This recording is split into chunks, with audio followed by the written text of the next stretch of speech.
The snake that bites time. They say time flows like a river, but what if it coils? What if instead of moving from beginning to end, it twists in on itself like a serpent, its tail already in its mouth devouring the very path that led it here? In quantum mechanics, we accept strange things. A particle can be in two places at once. Observation changes outcomes. In cause and effect, those anchors of logic begin to slip. Now imagine this, not as theory, but as a reality you're living in, where your future decisions affect your past actions, where memories rewrite themselves based on things that haven't happened yet. This isn't a metaphor. This isn't fiction. This is a real psychological and physical phenomenon, one observed in labs and, more disturbingly, felt by people who don't understand why they remember things that shouldn't exist. Let's begin with something simple, a choice. You choose to turn left instead of right while walking. Later, you realize you avoided an accident. Your instinct saved you. But what if that instinct wasn't intuition at all? What if your brain somehow registered the outcome before the event occurred? What if a shadow of the future reached back and nudged you? Lightly, just enough. We call this retrocausality. It's a fringe, yet increasingly examined idea in physics that under certain quantum conditions, effects can influence causes, that the arrow of time, which we imagine always pointing forward, is not a straight line. It wavers, and sometimes it bends. In 2002, a controversial psychology experiment attempted to prove this on a human level. Subjects were shown two identical images and asked to choose one at random. After their choice, a computer randomly assigned one image to be stimulated by a flash or tone after the decision. And yet, over hundreds of trials, subjects disproportionately chose the image that would be stimulated, as if they knew what was coming, milliseconds before it happened. The effect was subtle, but statistically significant. The data suggested something about the future was leaking into the present. Most dismissed it. Too strange, too inconsistent. But for some, it aligned with something deeper, a personal sensation they couldn't explain. Because here's the part that truly disturbs. Many people have lived moments where reality rewrites itself in front of them, where memories adjust slightly, a room that was lit differently, a conversation that didn't occur until it did. These aren't always glitches or mistakes. Sometimes they feel like corrections, not errors in memory, but repairs made by something deeper than logic. And when you dig into the neuroscience, it only gets stranger. The brain doesn't record time like a clock, it constructs time. Your experience of the present is actually delayed by about 400 milliseconds. That's nearly half a second of unconscious processing before your mind says, now. That delay allows your brain to make sense of a world in motion, but it also opens a window, one that might allow brief, silent input from what comes next, like a whisper from the immediate future, guiding the frame you're about to construct.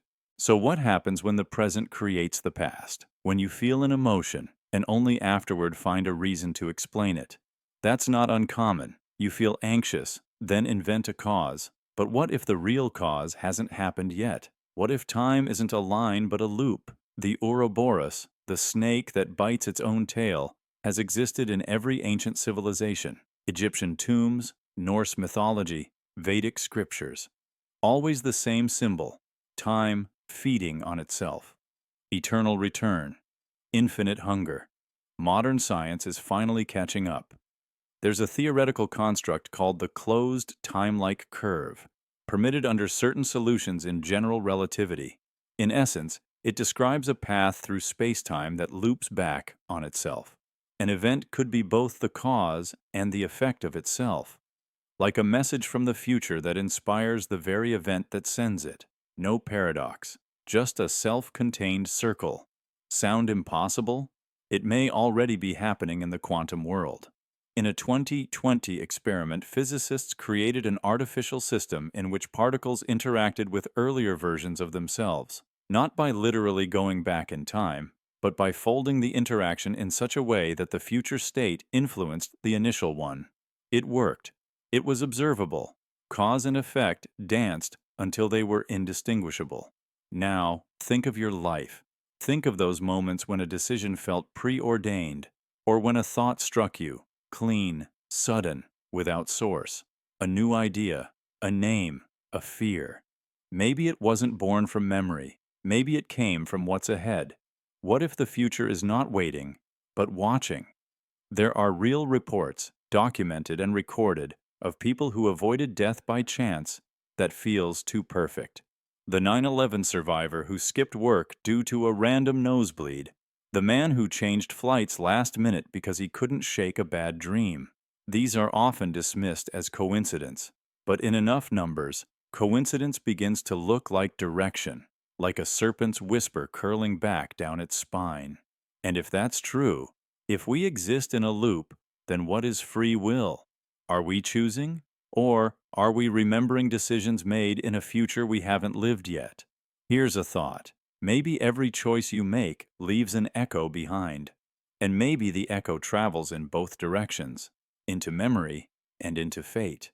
The snake that bites time does not consume it in rage. It consumes it to maintain shape. Because reality, our perception of it, requires coherence.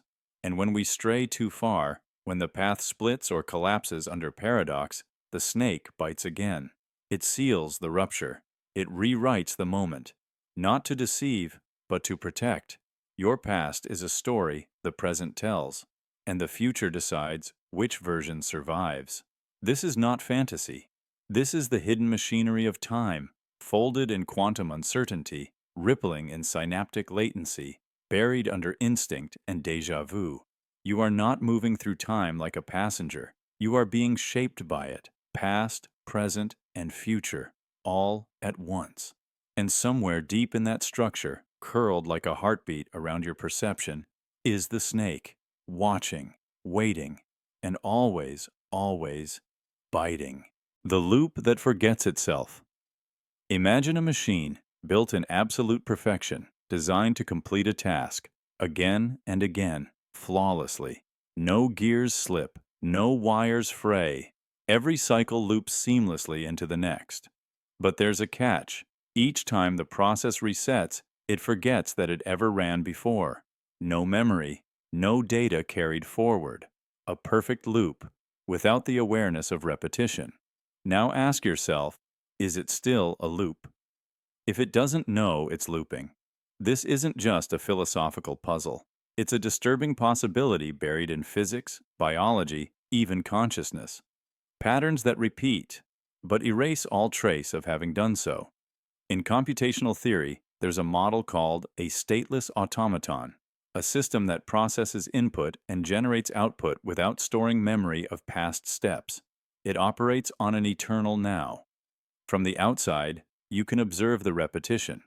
But from inside the loop, there is no history, no context, only this moment, over and over. This is how some scientists now believe time could work, at the deepest level of the universe. Let's begin with physics. The arrow of time, as we experience it, seems to flow forward. Memory stacks up behind us. We remember the past but not the future. But the equations that govern reality, quantum mechanics, relativity, are time-symmetric. They don't prefer one direction. They allow for reversals, recursions, even resets. Some physicists propose that the universe might be cyclic, not linear. It expands, cools, then collapses or rebounds into a new state. Over trillions of years, this could happen again and again, an eternal loop of creation, expansion, and reset. But here's the terrifying part. If each new cycle erases the memory of the last, no version of us would ever remember it happened. The loop could have occurred 1,000 times, 1,000,000. We could be trapped inside a cosmic cycle that forgets itself every single time. Our existence might be a flicker within a wheel that keeps spinning, and each spark believes it's the first. The same logic appears in biology. Some cellular processes in our bodies repeat endlessly: protein folding, cell division, circadian rhythms. But many of these loops contain no memory. A cell doesn't know it just divided. It simply responds to conditions, repeating processes, blind to the fact that they are trapped in repetition. And in neurology, the parallels grow even more haunting. Patients with anterograde amnesia, those who cannot form new memories, live in a loop that forgets itself. Every few minutes they reset, they smile, ask the same question, shake your hand again. They are not pretending. Their minds truly reset. An organic loop that has no trail. From the outside, it's obvious. From within, it's a brand new beginning every time. And then there's consciousness itself. What if identity is a loop? Our thoughts, feelings, ego, replaying each day in an orbit we call self? What if what we call progress, change, growth, is just the illusion of variation on top of a deeper, repeating process? You wake up, you seek comfort, you struggle against entropy, you sleep, you forget, and it begins again. Even dreams repeat themes, running from something, searching, flying, falling. But we forget them. The loops continue without memory. So what does it mean? If a process repeats infinitely, but forgets it ever happened, is it still a prison? If you never remember the last cycle, are you free, or are you simply more deeply trapped? Consider the myth of Sisyphus, not the punishment of the stone, but the possibility that Sisyphus forgets. Each time the rock tumbles down the hill, he blinks, the memory vanishes, and he smiles, begins again. Is it torture or mercy? The idea terrifies us because we tie meaning to memory. We believe that to matter is to remember, that growth, love, pain, joy all become real only when they leave a trace. But what if the universe doesn't agree? What if it loops endlessly, without consequence, without record, without regret? Perhaps your life has already repeated. Perhaps this very moment, these words, have echoed through you before, in another cycle, in another version of now. But if every cycle forgets itself, the only evidence is déjà vu, that fleeting shiver when you feel something has happened before, but can't prove it. That's the fingerprint of the loop, the whisper of memory beneath forgetting. And maybe that's why we fear death, not as an end, but as a reset. The cycle we cannot remember. We want permanence, but the universe may only offer rhythm, a beat, a breath, a loop. So listen closely to the pauses, the patterns, the replays in your life, the decisions that feel like habits, the dreams that return with different faces, the silence between moments. These are the signs, because some loops are machines, some are minds, and some are reality itself. The truth that hides. Truth is supposed to be solid, sharp, a destination. We are taught to believe that once you reach it, the questions stop, the fog clears, the contradictions fall away. But what if truth doesn't resolve reality? What if it fractures it? Time and time again, history has shown us. The closer we get to clarity, the more it slips. The more we understand, the less we know. Every truth we dig up comes wrapped in its opposite. And every answer is a doorway, not to certainty, but to a deeper, more disorienting maze. It begins with the basics. In ancient Greece, philosophers believed in fixed truth, unchanging laws that governed logic, morality, the universe itself. But then came the sophists, who asked, what if truth depends on perspective? What if what's right for one man is wrong for another? It wasn't just rebellion, it was the first crack in the mirror. Centuries later, Isaac Newton wrote the rules of the cosmos. A falling apple, a spinning planet, it was all the same math. For a while, the universe made sense, cause, effect, order. But then, a German patent clerk named Albert Einstein shattered it with one word, relativity. Suddenly, time was elastic. Space could bend. The universe wasn't stable. It was a stage that curved beneath your feet, depending on how fast you moved or how heavy you were. And just when we began to accept that, quantum physics arrived. At the smallest level of reality, Light could be a particle and a wave. Matter could be in two places at once. Observation could change the outcome. Truth wasn't just hidden. It was probabilistic, conditional. Sometimes, just watching it made it run away. The closer we stare at truth, the more it flickers. Take the ship of Theseus. Replace every plank on a ship one by one. At what point is it no longer the same ship? If you keep the original planks and build a second one, which is more real. This isn't a trick, it's a warning. Even simple truths, like identity or origin, dissolve under scrutiny. There is no fixed point, no final version. Psychology isn't safer.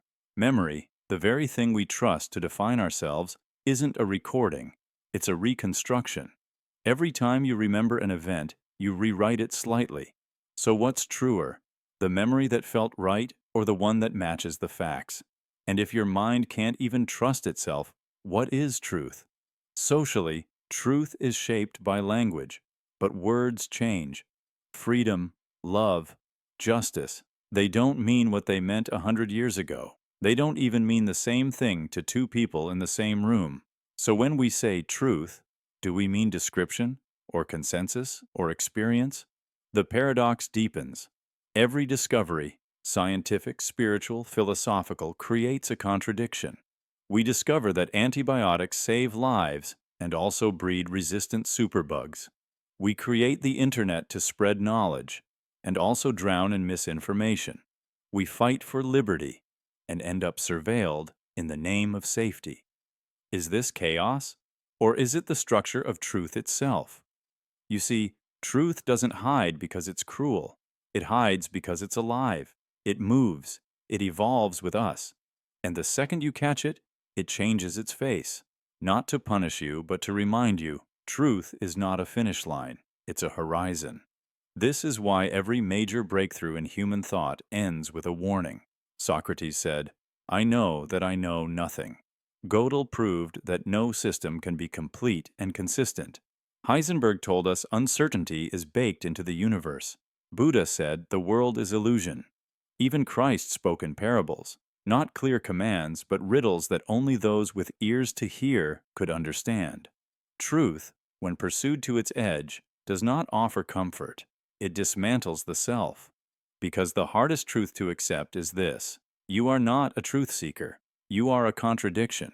You love what you fear. You crave certainty and resist it. You build your identity on stories and then question every word. So where does that leave us?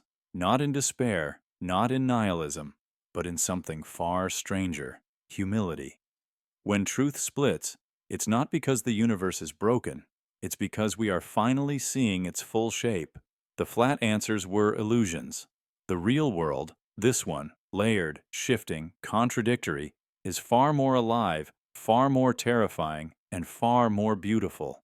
So when you feel the ground shaking beneath your beliefs, don't run. It means you found something real, not a truth that comforts, but a truth that reveals, and then hides again.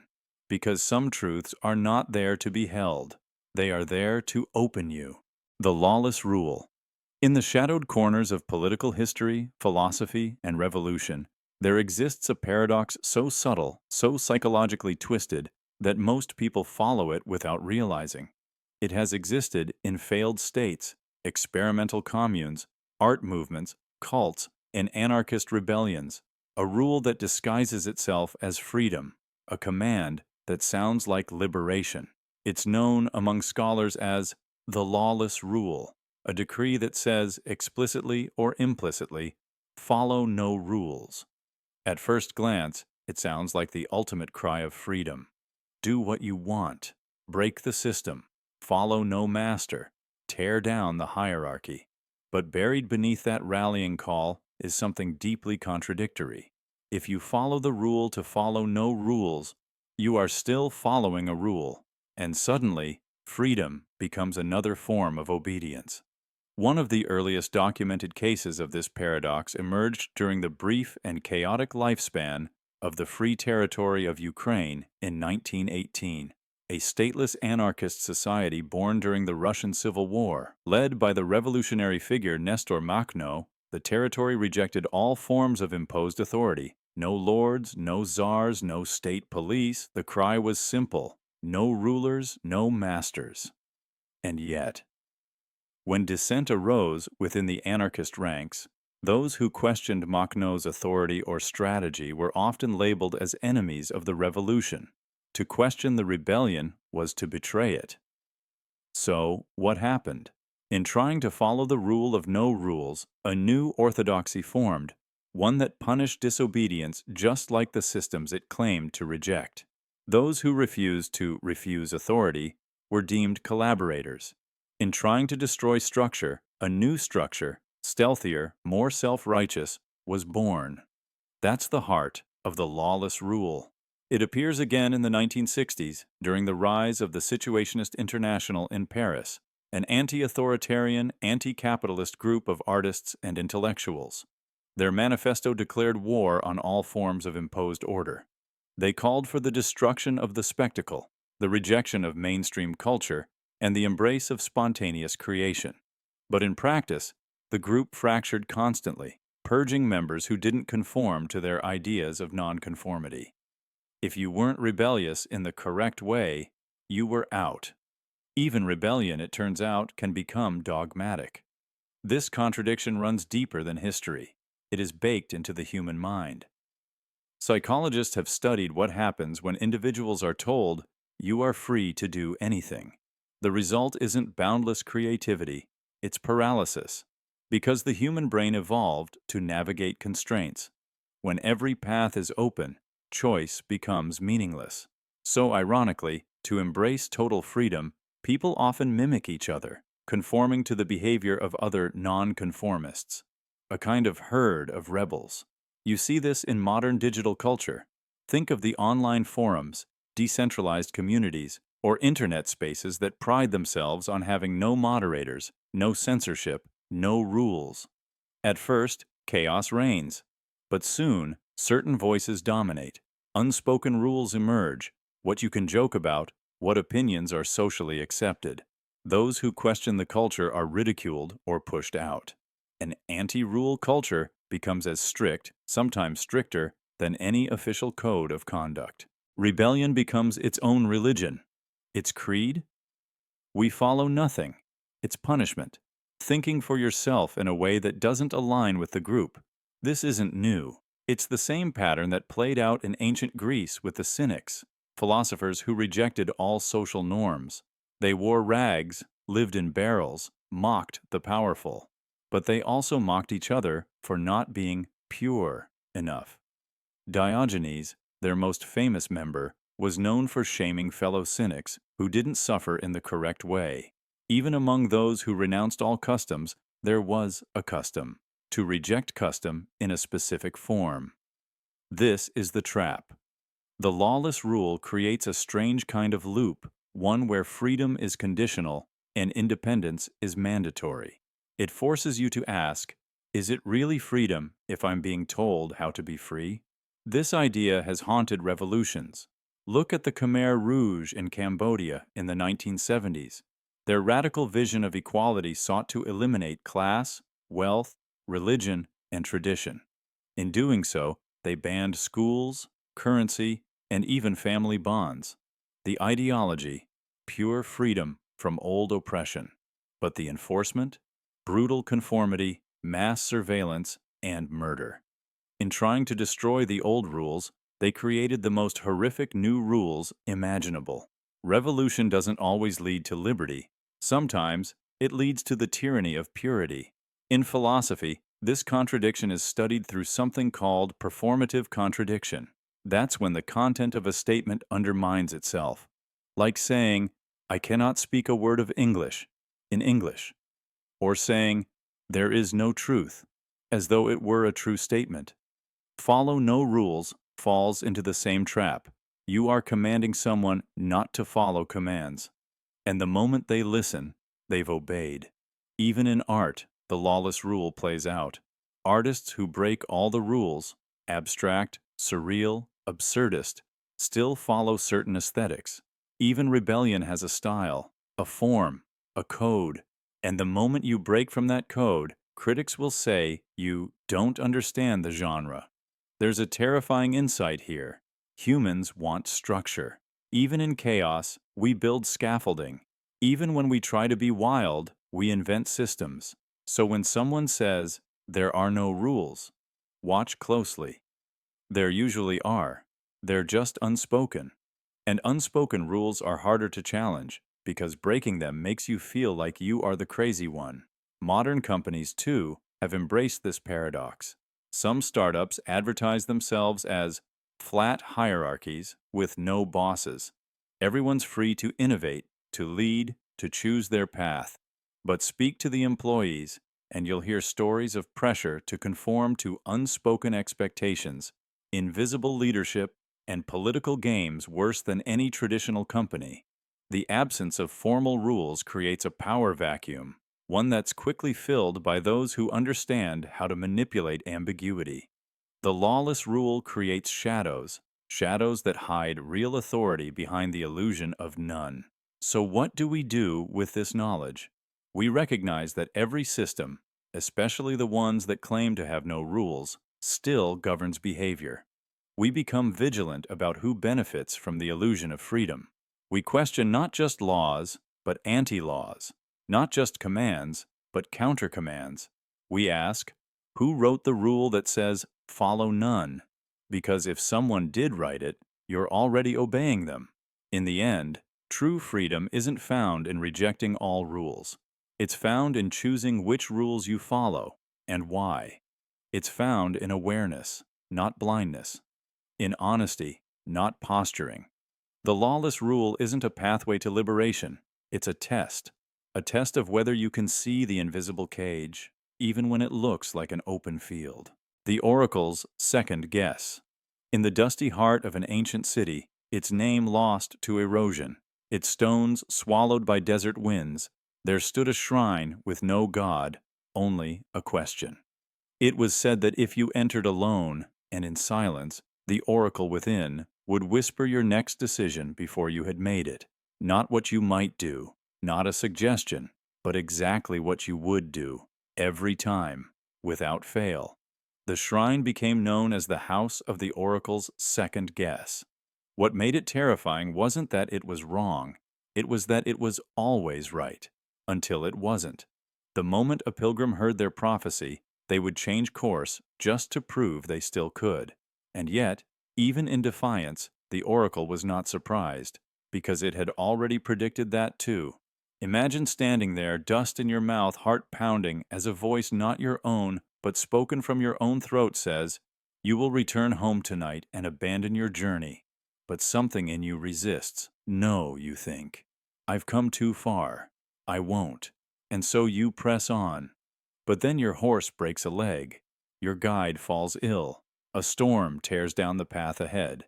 You do return home. Not because you wanted to, but because now you had to. Did you choose, or did the oracle plant that choice in you simply by stating it? The paradox is not myth.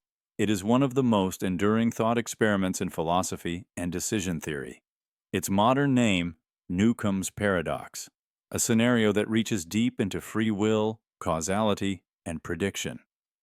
A box, a predictor, and a person making a choice.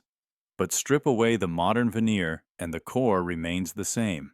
If something can perfectly predict your decision, then are you the one deciding, or are you only playing out what was already foreseen? Let's revisit the tale. The oracle, according to the records we do have, written in fragments by wandering scribes, Roman historians, and early Christian philosophers, did not claim divine power. It claimed understanding. It saw the variables, your birth, your habits, your tendencies, the way your pupils widened when you lied, the way your hand paused before choosing left or right. It was said the oracle could read the slope of your mind the way a river reads a valley, always flowing toward the inevitable. But here is the crux. Once you know the prediction, you react. The oracle says you will marry the woman from the village, so you don't. But then, by not marrying her, you fall into loneliness, regret, obsession, until years later you find yourself seeking her again. Was that deviation your freedom, or part of the longer route the oracle foresaw? In the 1600s, a French philosopher, Julien de Vries, traveled to the region where the shrine once stood, chasing ruins and rumors. He was fascinated by determinism, the idea that all decisions are governed by prior causes. But when he encountered the legend of the oracle, he wrote in his journal, "I fear not that the future is known, but that knowing it binds me tighter than ignorance ever could." He claimed to have found a stone tablet near the site, carved with a phrase, "To see is to submit. To hear is to hesitate." Modern science has not solved the riddle. In fact, it has deepened it. Neuroscientific studies show that decisions appear in the brain milliseconds before we become consciously aware of them. Your hand moves toward the red apple, not when you think you decide, but before.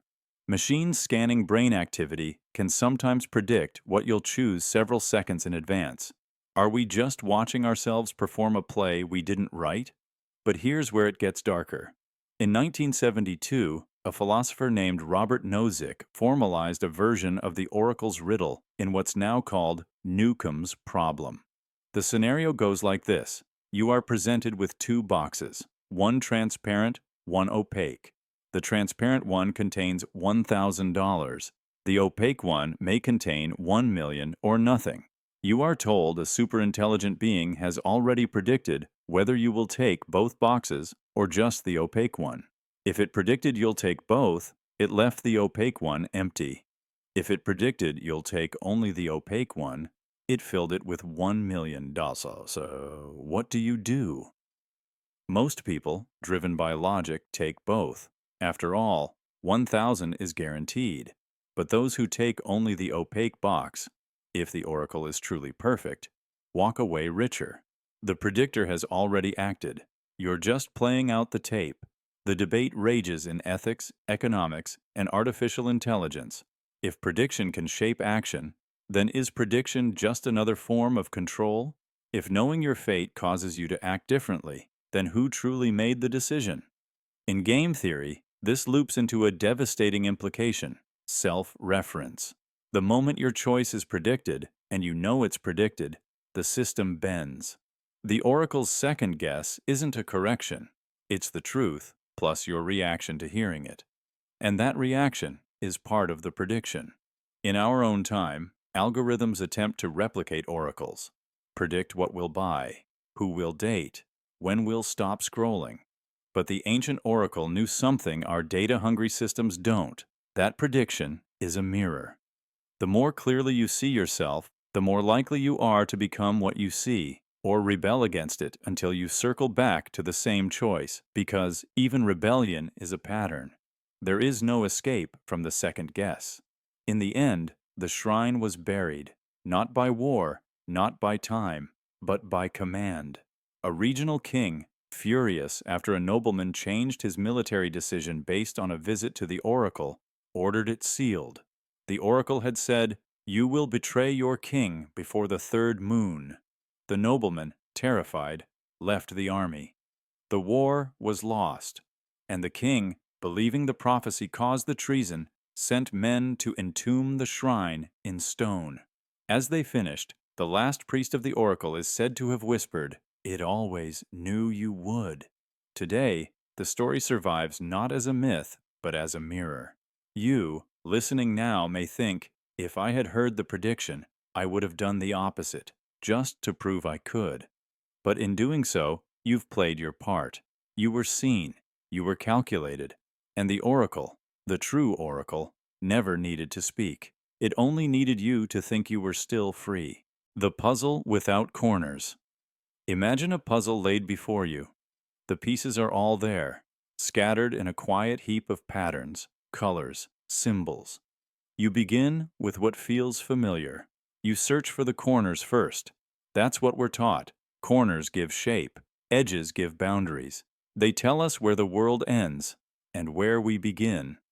But in this puzzle, there are no corners, no flat edges, just endless interlocking forms that somehow still connect. Piece by piece, the image grows, but never closes. There's no final edge, no frame, no certainty that it's done. Now ask yourself, how do you know when something is complete if there's no frame to tell you it is? This puzzle, strange as it sounds, is real, not in cardboard or wood, but in your mind, in your life, in your memories, in the thoughts that feel whole, yet never quite finish. You live inside it every day, a puzzle without corners, always in progress, always expanding, always whispering that one more piece will make it make sense. But that piece never comes, because the shape keeps changing. Psychologists call this the frame illusion, the tendency to believe that our identity, our reality, even our emotional truth must fit within defined edges. We look for frameworks in culture, relationships, achievements. But the mind doesn't work that way. It grows inward and outward at once, stretching memory into prediction and emotion into decision. When you try to build a picture of yourself, who you are, what you want, it's natural to look for the frame first. You anchor yourself in a job, a role, a trauma, a belief. You say, "This is where I begin." But life keeps handing you more pieces. Some fit, others don't. And eventually, the original image gets buried beneath new patterns. So you feel lost. Because no matter how much progress you make, something still feels unfinished. It's not because you're failing, it's because you were taught to expect corners, and life simply doesn't have them. Even in science, we try to frame the universe, formulas, constants, the so-called theory of everything. But every time we believe we've solved the puzzle, a new anomaly appears. Dark matter, quantum uncertainty, the expanding edge of space. The closer we get, the further the edges move. That's not failure. That's truth. The truth has no corner. In relationships, too, we seek completion. You complete me, we say. But what if no one does? What if people are not meant to fit perfectly, but to challenge your shape, distort your edges, force you to redraw yourself again and again? And, in grief, perhaps most of all, when someone leaves, we don't just lose them, we lose the corner they gave us. Their presence was part of our frame, and now the puzzle shifts again, painfully, mercilessly. We try to rebuild the image with the remaining pieces, but it never looks the same, and it never will. Yet somehow, it still fits. Because that's the secret of the puzzle without corners. Completion isn't about finishing, it's about finding the beauty in ongoing assembly, the meaning in expansion, the peace in knowing that the image will never be final, and that's not a flaw, it's a feature of being alive. There's a Zen parable about a monk who spends his life arranging stones in a garden. Visitors ask, "When will the design be done?" The monk replies, "When the stones no longer surprise me." He never finishes, because the puzzle isn't the stones, it's the mind that arranges them. You are that monk. You are not a puzzle to be solved. You are a pattern in motion, a shape evolving, a story still unfolding. Without a final chapter, only new versions of the same questions retold with new meaning. So the next time you feel incomplete, don't search for corners. They're not missing. They were never there. There is no final edge to reach, no perfect picture to arrive at. There is only the wonder of fitting new pieces together, and the mystery of who you become each time you do. A puzzle without corners, and you, its living image, the light that erases shadows. Imagine a light so pure, so complete, that it casts no shadow. Not behind your hand, not under your feet, not within your eyes. A light that floods every angle, every edge, every crevice, obliterating contrast, devouring depth, and leaving behind only uniform brilliance. At first, it seems divine, holy, a perfect illumination. But look closer, and you'll realize what's been lost. Because without shadow, can you truly know what light is? The idea isn't just poetic. It's a real possibility, examined in physics, art, and human psychology. A theoretical light that behaves as total ambient radiation, perfectly diffused across every axis, every molecule, every atom of space. In such light, there are no outlines, no silhouettes, nothing to measure against. Objects become visible only in tone, not form. The world flattens, depth collapses, identity blurs. You no longer see light, you become consumed by it. In experimental chambers, scientists have created partial versions of this effect using spherical illumination, where light is evenly emitted from every direction. Shadows vanish. Visual reference points dissolve. The subject, whether a sculpture, a person, or a chair, begins to lose dimensionality. People inside such rooms often report a sense of unease, nausea, or existential discomfort, not because of the brightness, but because of the absence of opposition. In all of human history, our perception of reality has been shaped by duality, light and shadow, heat and cold, joy and sorrow. We understand one because of the other. Shadow defines the shape. Darkness gives the light its meaning. Take that away, and the light becomes sterile, alien. Think of the sun at high noon in a desert, blinding, flat, erasing all contrast. The sky turns white, landmarks lose their texture. Your own body begins to feel detached, ghost-like. You squint not because the light is intense, but because your mind cannot grasp the world without its familiar contrast. Now imagine that condition, permanent. In some philosophies, shadow is not seen as evil, but as necessary.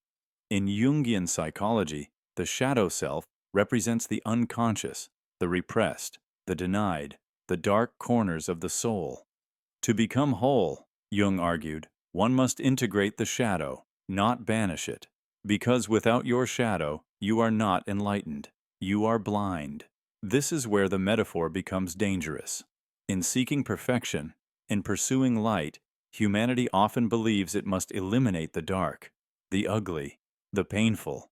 We bleach our emotions. We sanitize our memories. We flood our minds with constant stimulation, news, screens, noise, anything to keep the shadows away. But in doing so, we lose something deeper. Because shadow is not the absence of light, it is where light reveals shape. It is the proof of presence, the echo of form, the place where understanding deepens.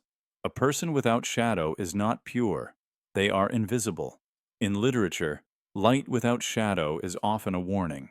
The artificial glow of dystopias, the sterile white of interrogation rooms, the fluorescence of soulless cities. It is light robbed of warmth, stripped of meaning, an erasure pretending to be clarity. In theology, the divine often comes cloaked in contrast. The burning bush glows against the wilderness. The angel descends into the darkness. Revelation does not arrive in white voids. It emerges from the deep tension between knowing and not knowing. And in art, perhaps the oldest language of humanity, every masterpiece lives and dies by shadow. Michelangelo once said, "Only with shadow can I make a soul visible." So what is this perfect light? Maybe it's real. A future invention, a prison of photons where even your breath casts no trace. Maybe it's metaphor, a warning about utopias built on the erasure of struggle. Or maybe it's already here. Think of algorithms that flood your feed with light, distraction, praise, blinding you to discomfort. Systems that remove ambiguity, flatten identity, erase nuance. You are bathed in content, stimulated every second. But do you feel illuminated, or are you losing your shadow? Because in the end, it may not be darkness that destroys us. It may be the light that refuses to let us fall. That doesn't allow grief, that doesn't permit silence, that blinds us with its perfection, until we forget what it meant to feel contrast, to know mystery, to wonder. Some lights reveal the world, others erase it. So be careful what you chase, because not all light brings clarity, and not all shadows should be feared. The mind that doubts. Logic. You were taught to trust logic. That cold, structured thinking is the key to truth. That if something can be proven, step by step, without emotion, it must be real. Logic is the scaffolding of science, the language of law, the root of reason itself. But what happens when your own mind begins to doubt that logic? What happens when reason points one way and something deeper, something you can't explain, pulls the other? The battle between logic and intuition is as old as thought itself. Plato said reason was the charioteer, guiding our unruly passions. Descartes said, "I think, therefore I am," placing logic above all. But for every rationalist, there's a mystic. For every mathematician, there's a poet. And in the space between, something uneasy begins to stir. Logic tells you that two contradictory things cannot be true, yet your experience defies that all the time. You love people who hurt you. You believe in things you cannot prove. You feel danger in empty rooms. You trust your gut in ways no equation can justify. So who's right? If logic tells you not to trust intuition, and intuition tells you logic is incomplete, what voice do you believe? In 1960, psychologist Leon Festinger introduced a theory that changed everything: cognitive dissonance. The mind cannot tolerate holding two opposing beliefs for long. Something has to give. But the brain doesn't always choose the truth. It chooses comfort. It bends logic to serve emotion, or silences intuition to serve belief. You've felt it. That split, that double voice. You're about to make a decision. One side lays out the facts, the probabilities, the outcomes. But another part whispers, "Don't," or "Go now," or "Something's wrong." The data says yes, the body says no, and you hover in between, paralyzed. Because underneath all this is a terrifying realization. Your mind is not a single voice. It is a courtroom, and you are both the evidence and the judge. And maybe neither side is trustworthy. Think about this.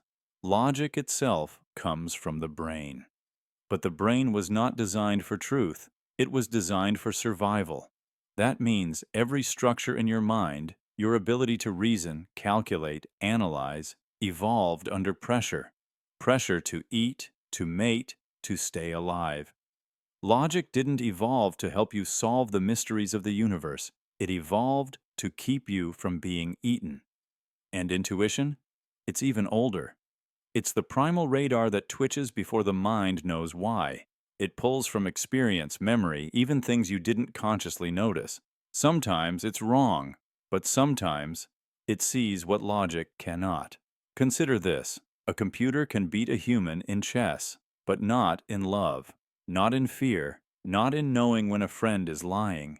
Those things aren't logical, but they're real, and they matter. Einstein once said, "The intuitive mind is a sacred gift, and the rational mind is a faithful servant."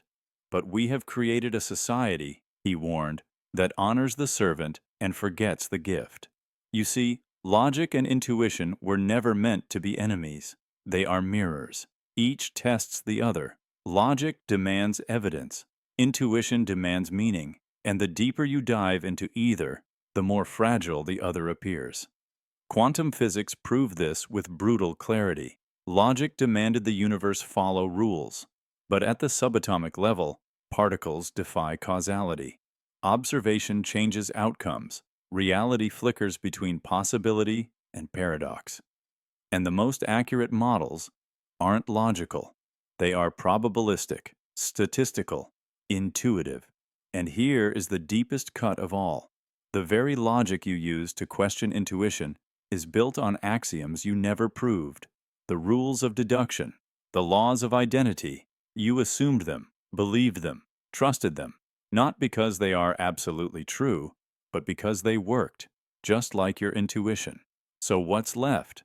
Not certainty, but awareness. That your mind is not a machine, it is a paradox. A layered, self-referencing system that doubts itself as it speaks, that builds logic from emotion, that feels truth long before it proves it. The mind that doubts logic is not broken, it is awake. Because to question logic is not to reject it, it is to remember that even logic has limits.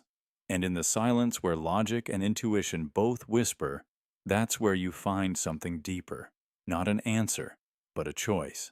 The compass. With no north. In the age of discovery, compasses were sacred. They brought sailors through storms, guided armies across uncharted land, and promised that no matter how far you drifted, north would always remain. But what if the needle lied? What if it spun not from magnetism, but from deception? This is the story of the compass with no north, a metaphor, a historical warning, and in some cases, a chilling reality. Some say the first known account came from the doomed Arctic expedition of 1845, when Sir John Franklin and his men vanished into the ice with two ships, Erebus and Terror. Among their many strange logs and fading journal entries was one that stood out. A sailor noted that the compass shivered like a frightened animal, pointing neither north nor south, but somewhere in between, where the sky cracked and no stars returned. The last entry ends abruptly. The ships were never found intact. The compasses recovered years later refused to settle. Of course, in physical terms, a compass depends on Earth's magnetic field. But this story isn't just about iron and magnetism. This is about what happens when your guide, your source of truth, becomes unreliable, when the thing you trust to navigate the world leads you away from it. The compass. With no north isn't just an artifact, it's an idea, a pattern, a historical phenomenon that repeats in regimes, cults, broken institutions, and sometimes even within the mind. It's the tool that appears to help you, but in truth, it deceives. Consider the Cold War disinformation campaigns, where both sides planted lies so sophisticated they were indistinguishable from truth. Propaganda was so expertly engineered that even defectors didn't know what was real anymore. One Soviet document described a philosophy of directional disorientation, deliberately misleading the public not just away from truth, but toward carefully chosen falsehoods. A compass that pointed not randomly, but intentionally, always away from honesty. People followed it anyway, because even a lying compass still points. And humans crave direction more than they crave accuracy. It's easier to march with certainty into a falsehood than to stand paralyzed in uncertainty. Psychologists have studied this impulse. The illusion of explanatory depth shows how people feel more confident when they're sure of something, even if it's wrong. A false fact still grants comfort. A broken compass still gives a bearing.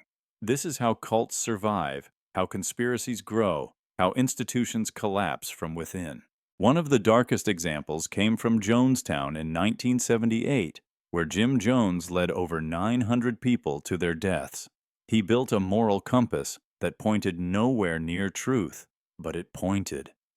He offered certainty, answers, blame, and in return, his followers surrendered their judgment. They didn't realize that their compass wasn't pointing north, it was guiding them toward a grave. It's not just cults. Consider financial crashes caused by groupthink, when market analysts, blinded by momentum, lead investors into catastrophic collapses, or tech gurus who sell the illusion of revolution while secretly replicating the very systems they claim to disrupt. Their moral compasses scream progress, but the truth is buried beneath ego and profit.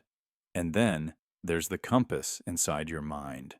When trauma strikes, when betrayal hits, or faith collapses, or the world turns upside down, the internal compass often fractures. Victims of psychological abuse speak of not knowing who to trust, not even themselves.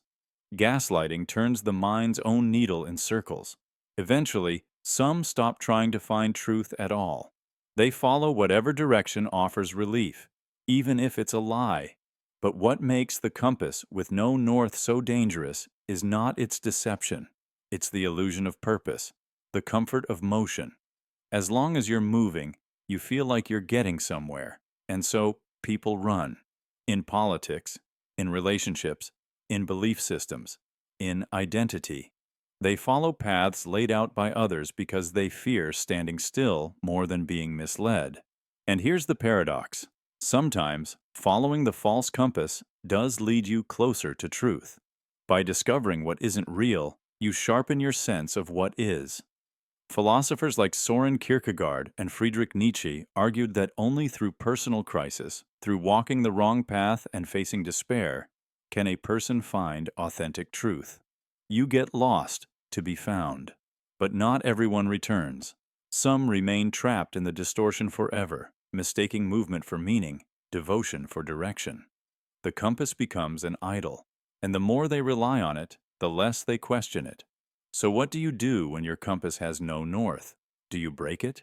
Do you throw it away and stand still in a world that demands movement? Or do you walk anyway, knowing the direction is false but hoping your own eyes and instincts will guide you better than the needle? There's no simple answer, but perhaps the greatest freedom begins when you stop asking what the compass says and start asking why it says it. Because sometimes the bravest thing is not to move forward, but to sit still in the silence until truth begins to rise like dawn, until the fog lifts and you realize the compass never knew the way, you did. The spiral of certainty. Beneath every unwavering conviction, every truth we hold like bedrock, there's a soft murmur we try to ignore. What if I'm wrong? But certainty is clever. It tightens when challenged. It sharpens its edges. It offers comfort not because it is true, but because it feels true. And that feeling, warm, final, immovable, is the most seductive lie of all. This is the spiral of certainty. It begins with a belief. Something simple. Perhaps you believe that people are, at their core, good, or that hard work always leads to success. These ideas take root early, taught to us by parents, teachers, stories. They frame how we interpret the world. And when something contradicts that belief, a betrayal, a failure, a lie, we don't discard the belief. We refine it, adjust it, protect it. A contradiction doesn't destroy certainty, it feeds it. Psychologists call this cognitive dissonance, the discomfort that arises when reality and belief no longer match. But instead of abandoning the belief, the mind twists. They didn't succeed because they weren't working hard enough. That betrayal wasn't proof that people are bad, it was an exception, a mistake. Certainty adjusts, reshapes itself to survive. Then it happens again. A second contradiction, a second refinement. The belief spirals inward, becoming more complex, more protected, more personal. What was once a shared idea becomes a sacred truth. To challenge it now is to challenge you. In the 4th century BCE, philosophers in ancient Greece argued that the closer we think we are to knowledge, the more blind we become. Socrates claimed to be wise only because he knew nothing. Yet even today, the modern world teaches the opposite. Confidence sells. Certainty leads. Doubt is weakness. But if you look closely, the loudest voices, the ones most certain, are often standing on ground already cracking. History is littered with these spirals. In the Middle Ages, it was certain that the Earth was the center of the universe. When Copernicus suggested otherwise, the belief didn't collapse, it recoiled. When Galileo used a telescope to prove it, the Church silenced him. Why? Not because the data was weak, but because the belief had become a structure of power.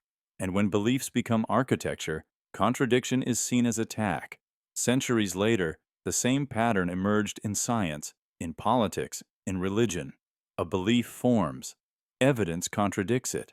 And instead of retreating, the belief reshapes to explain away the evidence. It eats its own contradictions.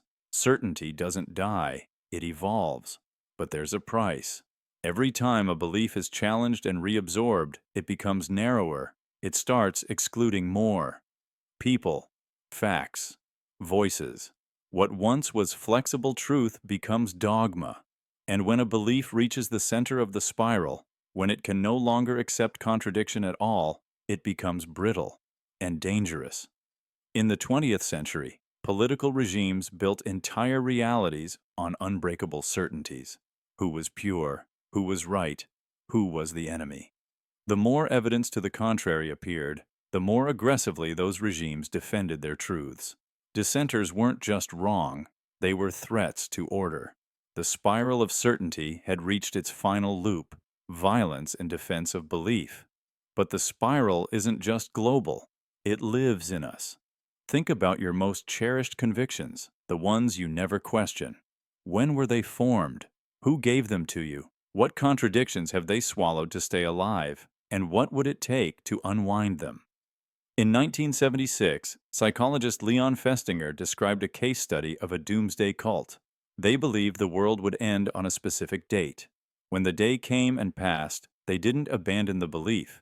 Instead, they claimed their faith saved the world from destruction. The failed prophecy didn't kill their certainty, it made it stronger. The spiral tightened. Certainty is not evidence, it's inertia. It pulls us inward, convincing us we've arrived at truth when we've only arrived at comfort. It resists change because change implies past error, and nothing terrifies the human ego more than the idea that we were wrong, especially publicly, loudly, repeatedly wrong. Yet without that fear, without contradiction, we cannot grow. The spiral of certainty is seductive, but it is also a trap. It tells us we're moving closer to truth, when in fact we're just circling ourselves, smaller and smaller, until we collapse into silence or fanaticism. The alternative? Step outside the spiral. Embrace doubt. Let contradiction breathe. Let go of needing to be right. Because sometimes the most honest thing you can say is, I don't know. And in that moment, when certainty dissolves and humility enters, you're no longer spinning. You're seeing. That is where truth lives, not in the center of belief, but just beyond it.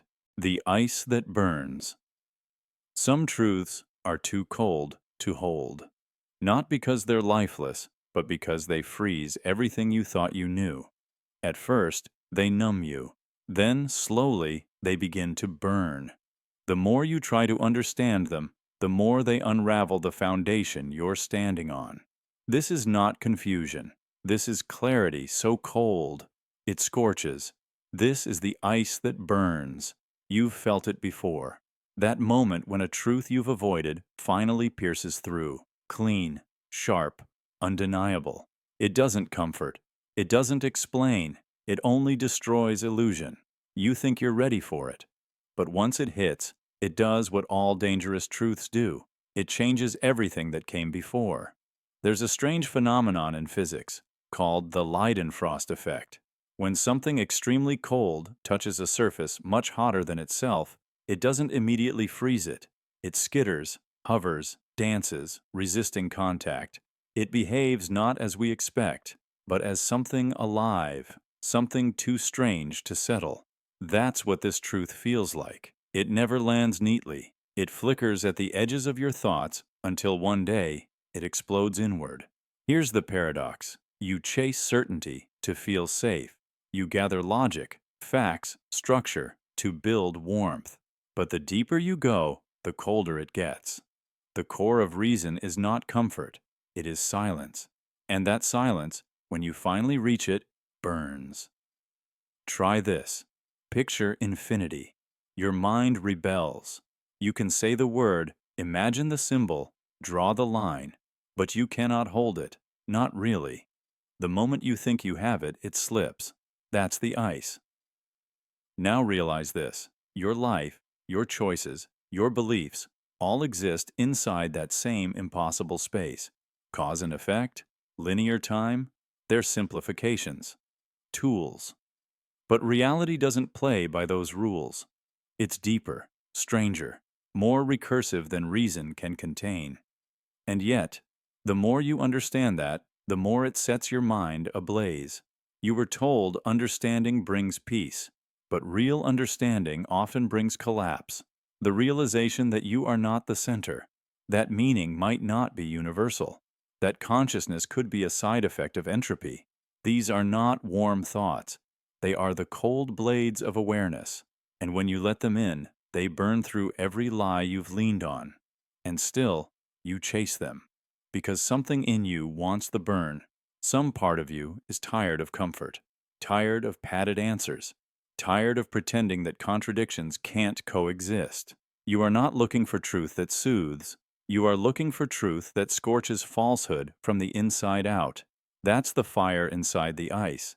In Tibetan philosophy, they speak of shunyata, the void that is not emptiness, but infinite possibility. To glimpse it is terrifying, because it means yourself, your structure, your solid ground, is vapor, a mirage in motion. But once you accept it, once you let the cold in, it ignites something else, awareness without shape. Knowing without needing a knower. That's not the end of meaning, it's the beginning of freedom. Burning ice lives in paradox, like love that hurts, like memories that lie, like beauty that destroys. Think of a moment you couldn't explain, a coincidence too perfect, a loss that shaped you more than success ever could. You didn't learn those moments, you became them. And when you tried to explain them, reason failed. That was the burn. That was the moment you crossed from thought into transformation. Even in nature, the coldest places are the most active. Glaciers move mountains. Ice fractures rock. At absolute zero, atoms no longer behave like matter. They become waves of probability. In the deepest cold, the universe reveals its most chaotic truths. So why do we chase warmth when it's cold that teaches? Maybe because we're taught to fear discomfort. But the real growth happens there, the kind that rewires your perception, the kind that leaves scars, but only because something inside was rebuilt, stronger, stranger, truer. You are not here to be warm all the time. You are here to burn. Even if it begins with frost, so let it freeze you, let it burn through you, let it show you that some truths aren't meant to be understood. They're meant to be survived. And what survives is not the you that thought it understood. It's the you that watched it all collapse and still kept going. The self that isn't yours. You act like you, speak like you, think like you. But what if the you believe in was never really yours? What if it was given to you, carefully constructed, before you even knew how to say your own name? From the moment you're born, the world begins defining you. You are called good or difficult, quiet or clever. You are praised for smiling, corrected for frowning, applauded for obeying, scolded for resisting. And slowly, without realizing it, you begin to build a mask out of echoes. At first, it's soft, just survival. You adapt to the emotions of those around you. A raised voice means danger. A smile means safety. You learn how to avoid pain, how to seek approval. But by the time you're a teenager, the mask has hardened. It looks like a personality, but beneath it, something's missing. You. Neuroscience shows that much of our behavior is patterned long before we're conscious of it. Infants mirror facial expressions. Toddlers mimic speech rhythms. Children absorb the emotional tone of the home and wear it like skin. And over time, repetition becomes identity. What you repeat becomes who you are. But what if what you repeat was never chosen? Consider your accent, your sense of humor, your anger, your politeness, your fears. How many of these are truly yours, and how many are inherited? You fear failure. But did you choose that fear, or did you watch someone else fear it first? You crave validation. But who taught you that your worth depended on being seen?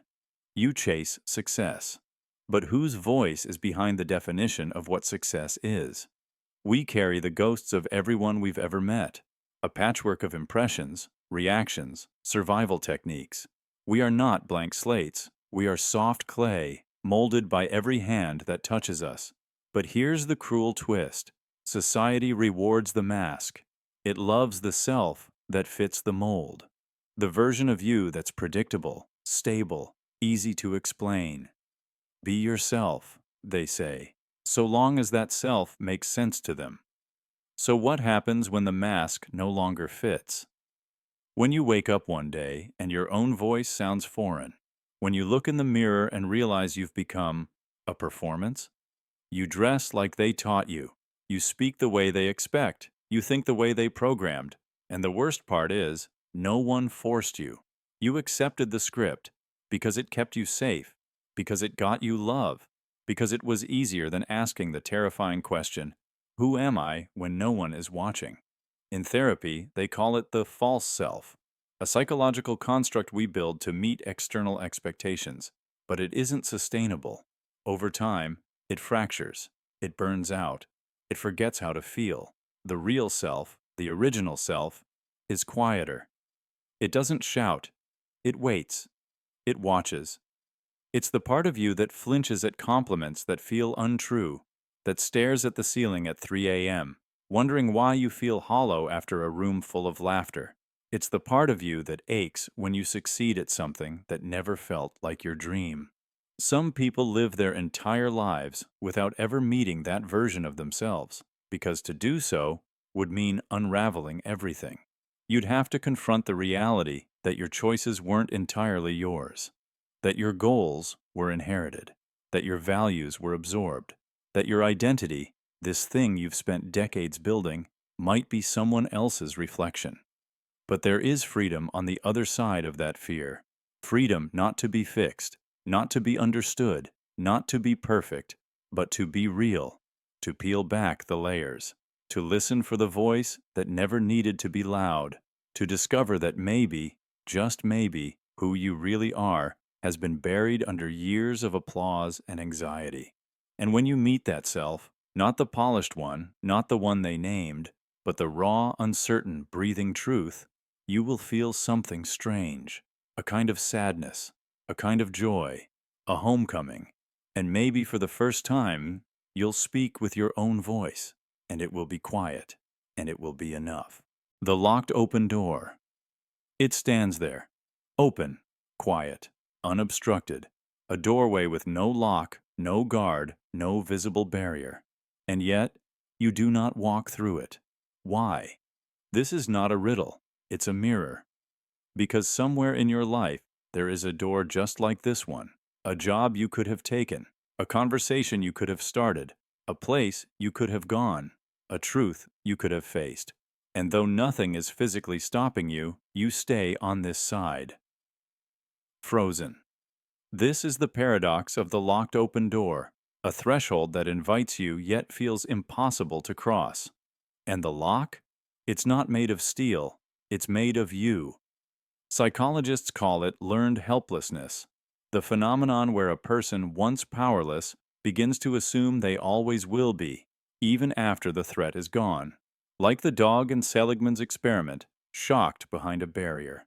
Once the barrier is removed, it still doesn't escape. It has learned that escape is pointless. How many of your choices are shaped by that same logic? You tell yourself the timing isn't right, that you need to prepare more, that you're not ready. But those aren't reasons. They're reflexes. Scripts written by pain, failure, or someone else's voice. The door is open, but something inside you whispers, "Don't." And so you stay. Let's be clear, freedom isn't the absence of chains. It's the presence of will. You can be free and still feel trapped. You can have options and still be paralyzed. The mind, after all, does not unlock with keys. It unlocks with courage. But courage doesn't arrive fully formed. It starts small, in a question, a breath, a moment of honest discomfort. You feel the pull, you feel the fear, and you choose to step anyway. That's not confidence, that's resistance. You see, the locked open door isn't about action, it's about belief. Do you believe you deserve what's on the other side? Do you believe you are allowed to want it? So often we internalize shame. Failure becomes identity. Rejection becomes prophecy. We think, it didn't work before, so why try again? We wear our past like armor, but forget that armor also weighs us down. There's a reason some prisoners panic when they're released. The walls were cruel, but they were familiar. The outside is vast, unpredictable. It demands choices, and choice, after long captivity, can feel like chaos. So the mind slams the door shut, even when it's already open. And then, it waits. We wait for a sign, a guarantee, a version of freedom that requires no risk. But that version doesn't exist. The door may be open, but stepping through will always require leaving something behind. Comfort, control, the story you've told yourself about who you are. But what if that story was never yours to begin with? What if it was handed to you by fear, by trauma, by culture, by a parent who said, "You're not capable," or a world that said, "People like you don't belong there"? What if the voice that says, "Don't go through," isn't even your voice? Then maybe walking through isn't escape. Maybe it's return to yourself, to the you who existed before you were taught to stay small, to the you who remembers what you were before you were afraid. The locked open door is not an illusion. It's a test. It asks only one thing. Will you move, even when nothing is stopping you but the echo of your own past? Will you dare to feel the fear and step anyway? Because that's the truth. The scariest doors are not the ones that are locked. They're the ones that have always been open. The chain. With no anchor. In every belief system, every ideology, every scientific theory or religious creed, there is a structure, an invisible chain of thought, forged link by link. Each idea connects to the next, reinforced by evidence, by reasoning, by tradition, by intuition. And yet, if you follow that chain long enough, asking why each time, peeling back layer after layer, you eventually arrive at something strange, a gap, a silence, a leap. This is the chain with no anchor. Logic built on logic, certainty stacked like stones, until you look beneath and realize there's no foundation. It's one of the oldest philosophical paradoxes in human history. The Greek skeptic Pyrrho of Elis questioned every claim until the only thing left was doubt. Descartes, centuries later, would attempt to rebuild knowledge from the ground up, famously stating, "Cogito, ergo sum," or "I think, therefore I am." But even Descartes had to begin with something he couldn't perceive, something he simply had to believe to get started. That's the first link, the one that has no anchor. Let's look at science. You observe something, say, the sky turns orange at dusk. You form a hypothesis, you test it, you confirm patterns. Over time, you build a theory. Light scattering, atmospheric particles, the angle of the sun. But all of it relies on one invisible assumption, that your senses are reliable, that what you see, hear, and measure corresponds to reality. Can you prove that? No. You accept it as the first link. You have to. Otherwise, nothing else holds. Even the most rigorous scientific method is built on presuppositions, the consistency of natural laws, the reliability of observation, the existence of cause and effect.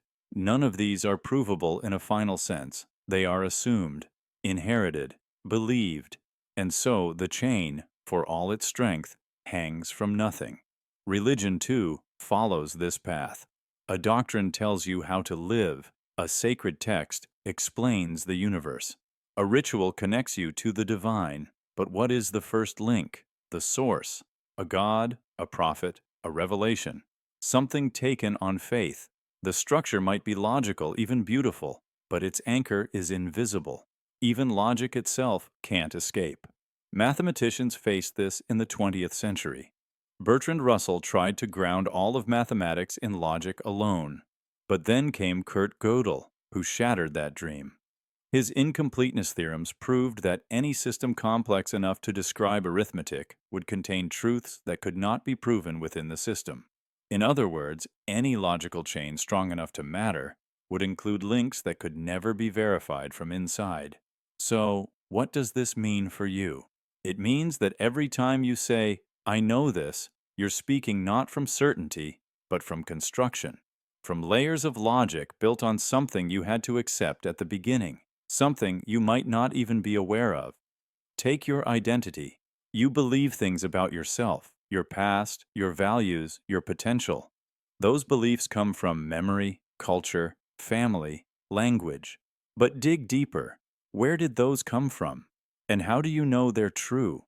You might find your sense of self is built not on a solid rock, but on patterns you've never questioned, expectations you inherited, emotions misinterpreted as facts, even morality, What you think is right or wrong is a chain.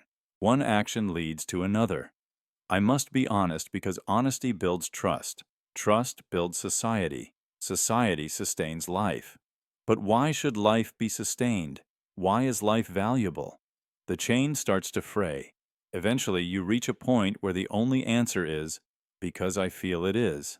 And there it is again. The first link, unprovable, unanchored. So does this mean everything is meaningless? No, it means everything is chosen.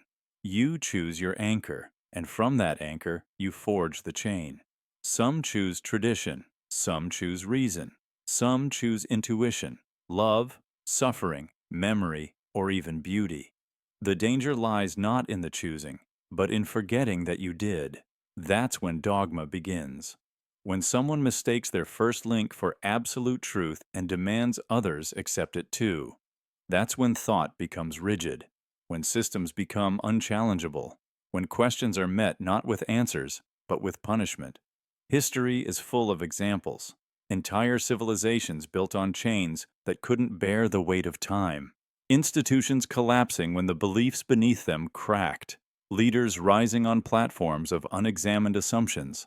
Wars fought over links that were never anchored. So what do?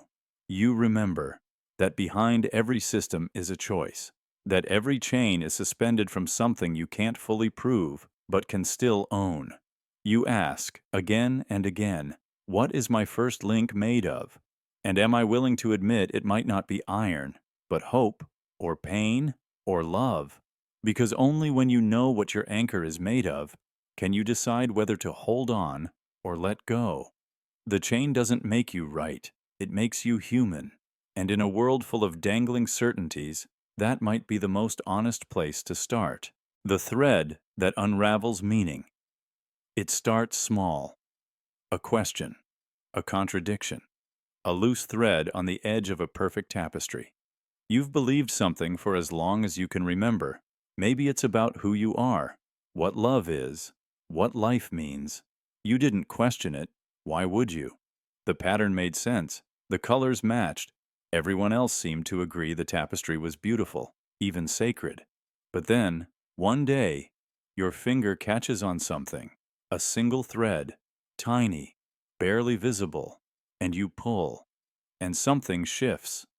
At first, it's subtle, a detail that doesn't line up, a rule that contradicts itself, a truth you were told that now feels off. But you keep going, tugging, unraveling. The pattern changes. The threads twist. What once was a beautiful, coherent image begins to distort. That comforting narrative, that system of meaning that told you who you were and how the world worked, it's unraveling in your hands. And now you're asking, if one thread could collapse it all, was it ever real? This is not a metaphor. It is a real phenomenon. Philosophical, psychological, existential. It's called a meaning crisis, and it has shattered empires, religions, families, and individual lives. It happens when the scaffolding of your worldview fails to bear weight, when belief is no longer enough to hold the structure together, and it's far more common than we think. Take, for example, the collapse of geocentrism. For thousands of years, people believed Earth was the center of the universe. Everything made sense with that assumption, philosophically, spiritually, visually. But then, Copernicus proposed heliocentrism, a single idea, a single pulled thread, and suddenly the entire cosmic narrative collapsed. Humanity was no longer central. We were spinning, drifting, peripheral. That one thread rewrote not just astronomy, but theology, morality, even the human ego. Or consider a more personal example. A child grows up believing their parent is a hero, wise, loving, infallible.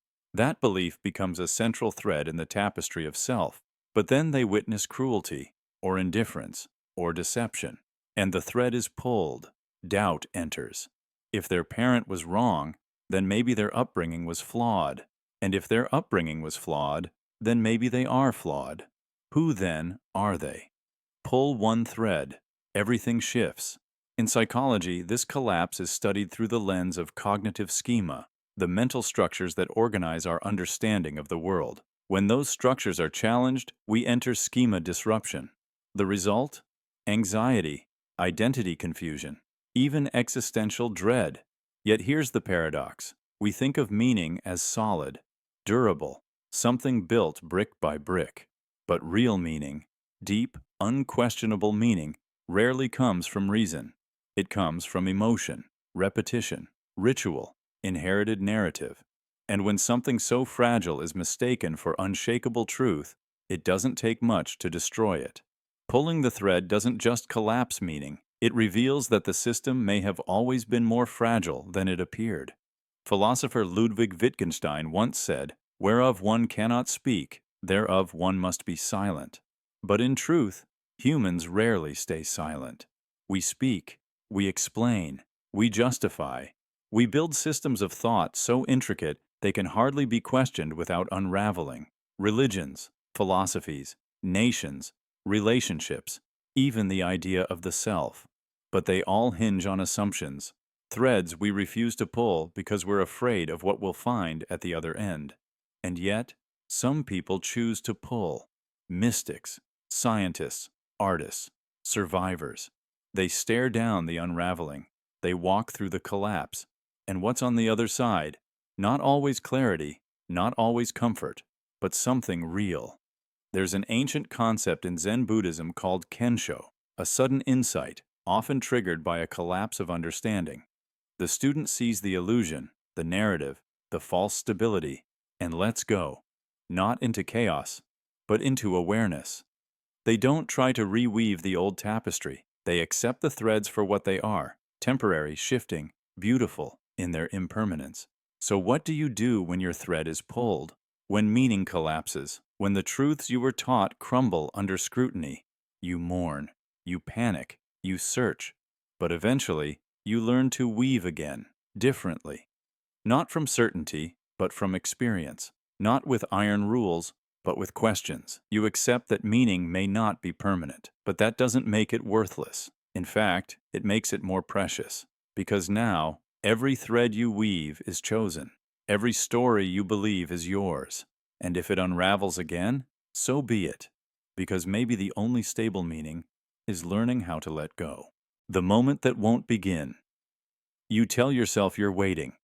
Waiting for the right time, the right sign, the perfect alignment of courage and calm, clarity and confidence. One more reason, one more day, then you'll begin. But the moment never arrives, because the moment is waiting for you. This is the trap we never see, where time doesn't block you, you block time. You wait for movement, but movement waits for you. A loop of stillness disguised as strategy. You think you're being wise, patient, prepared. But underneath it all is fear dressed in logic, hesitation wrapped in reason. The future you want can't unfold until you unfold it. But how do you begin something when nothing around you confirms its time? Here's the truth. The beginning is not found, it's made. Psychologists call it temporal dissonance, a state where your mind projects forward, imagining what will happen after you act, but remains paralyzed because the reality hasn't changed yet. Your brain wants certainty.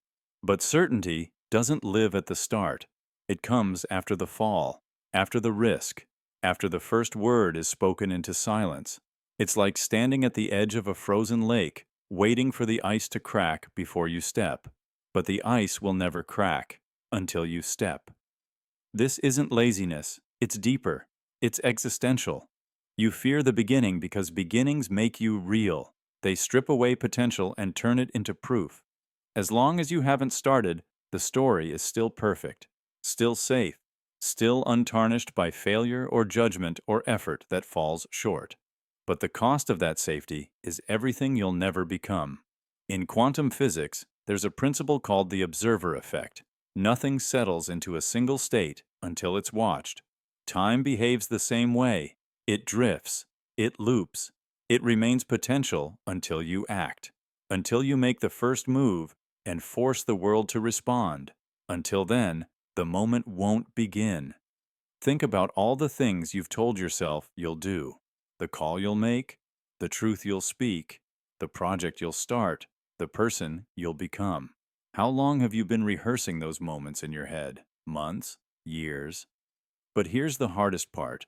The beginning doesn't feel like a beginning. It often feels wrong, awkward, out of rhythm. You won't feel ready. You won't feel clear. You won't even feel brave. You'll just feel tired of waiting. And that's when it begins. Because action doesn't start with confidence. It starts with discomfort, with trembling hands, with stammered words, with unpolished attempts that break the silence and signal to the universe, I'm moving. It doesn't matter how small the step is. The moment you make it, time shifts. The static turns kinetic. Possibility becomes reality. And the moment that wouldn't start begins to unravel. Because you pulled the first thread. Artists feel it. Writers, dreamers, lovers. That terrifying emptiness before the first line, the first brushstroke, the first kiss. They wait for inspiration. But inspiration isn't the lightning, it's the spark you strike in the dark. It's not something you receive, it's something you ignite. And once you do, the world changes shape around you. You were not born to wait. You were born to disrupt the silence, to bend time with intention, to say, now begins the thing I have been too afraid to start, even when the fear is still there, especially then, because beginnings aren't for the fearless. They're for the ones who act while afraid. The future doesn't roll in like a tide. It breaks open like a shell when you decide to tap the surface. And if you never tap, nothing hatches. So ask yourself, what are you really waiting for? Clarity? It comes from doing. Confidence? It's built through risk. Approval? That's just a cage with gold bars. All you need is the willingness to be imperfect in motion. That's when the machinery of life starts turning. That's when the world meets you halfway, and not a second before. The moment that won't begin, it's not broken. It's yours, and it's waiting, patiently, silently, endlessly, for you to stop waiting and begin. The flavor of paradox. You bite into something sweet, but taste salt. You hear someone laugh and feel a chill. You hear a truth, and your body rejects it. You hear a lie, and your chest feels warm. What happens when the senses disagree with the mind? When reality feels wrong, but familiar? This is the flavor of paradox, where logic whispers one thing, but the body responds to something else entirely. And it's more than confusion. It's a war inside you. Our brains evolved not to perceive truth, but to survive. Sensation comes first. Judgment follows. Meaning is not found. It is felt. So what happens when the world offers truths that taste like poison, or lies that taste like honey? You've experienced this. You hear someone say, "You are loved," but your stomach tightens. It feels like a trap. You hear, "You're worthless," and part of you agrees, because the taste of that sentence is familiar, comfortable, home. And that's the danger, because the body remembers patterns, not facts. It reacts to flavor, not logic. So when a paradox arises, a truth that contradicts your instinct, or a lie that soothes it, reason becomes unreliable. Can you trust your judgment when your emotions distort the signal? Cognitive dissonance is the clinical name, but paradox is the felt version, the flavor. A phenomenon where the senses and beliefs fall out of alignment, like reading a sentence that makes grammatical sense but sounds emotionally false. Like being told you're safe while your heart races. Like being praised and feeling shame. This is not weakness. This is how humans are built. The limbic system, the emotional core of the brain, responds before the prefrontal cortex even has a chance to analyze. It's ancient, fast, and flawed. It cannot distinguish between a memory and a metaphor, between danger and discomfort. So when you hear a painful truth, like they left because they were protecting themselves, it might make rational sense, but the body tastes it as betrayal, as abandonment, as rot. Likewise, when someone feeds you a lie that mimics love, "You need me. No one else will care like I do," your brain knows the structure is manipulative.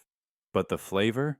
It tastes like affection, like certainty, like safety, and the flavor wins. This is why cults work, why abusive cycles repeat, why people stay in patterns they consciously know are wrong. It isn't stupidity, it's chemistry. The lie tastes like home, the truth tastes like grief. And so we return to what we feel over what we know. Philosophers have long warned about this. Plato's cave is a metaphor for sensory betrayal. We see shadows and believe they are the whole world. Nietzsche spoke of the need to revalue all values, to question the flavors we've been taught to trust.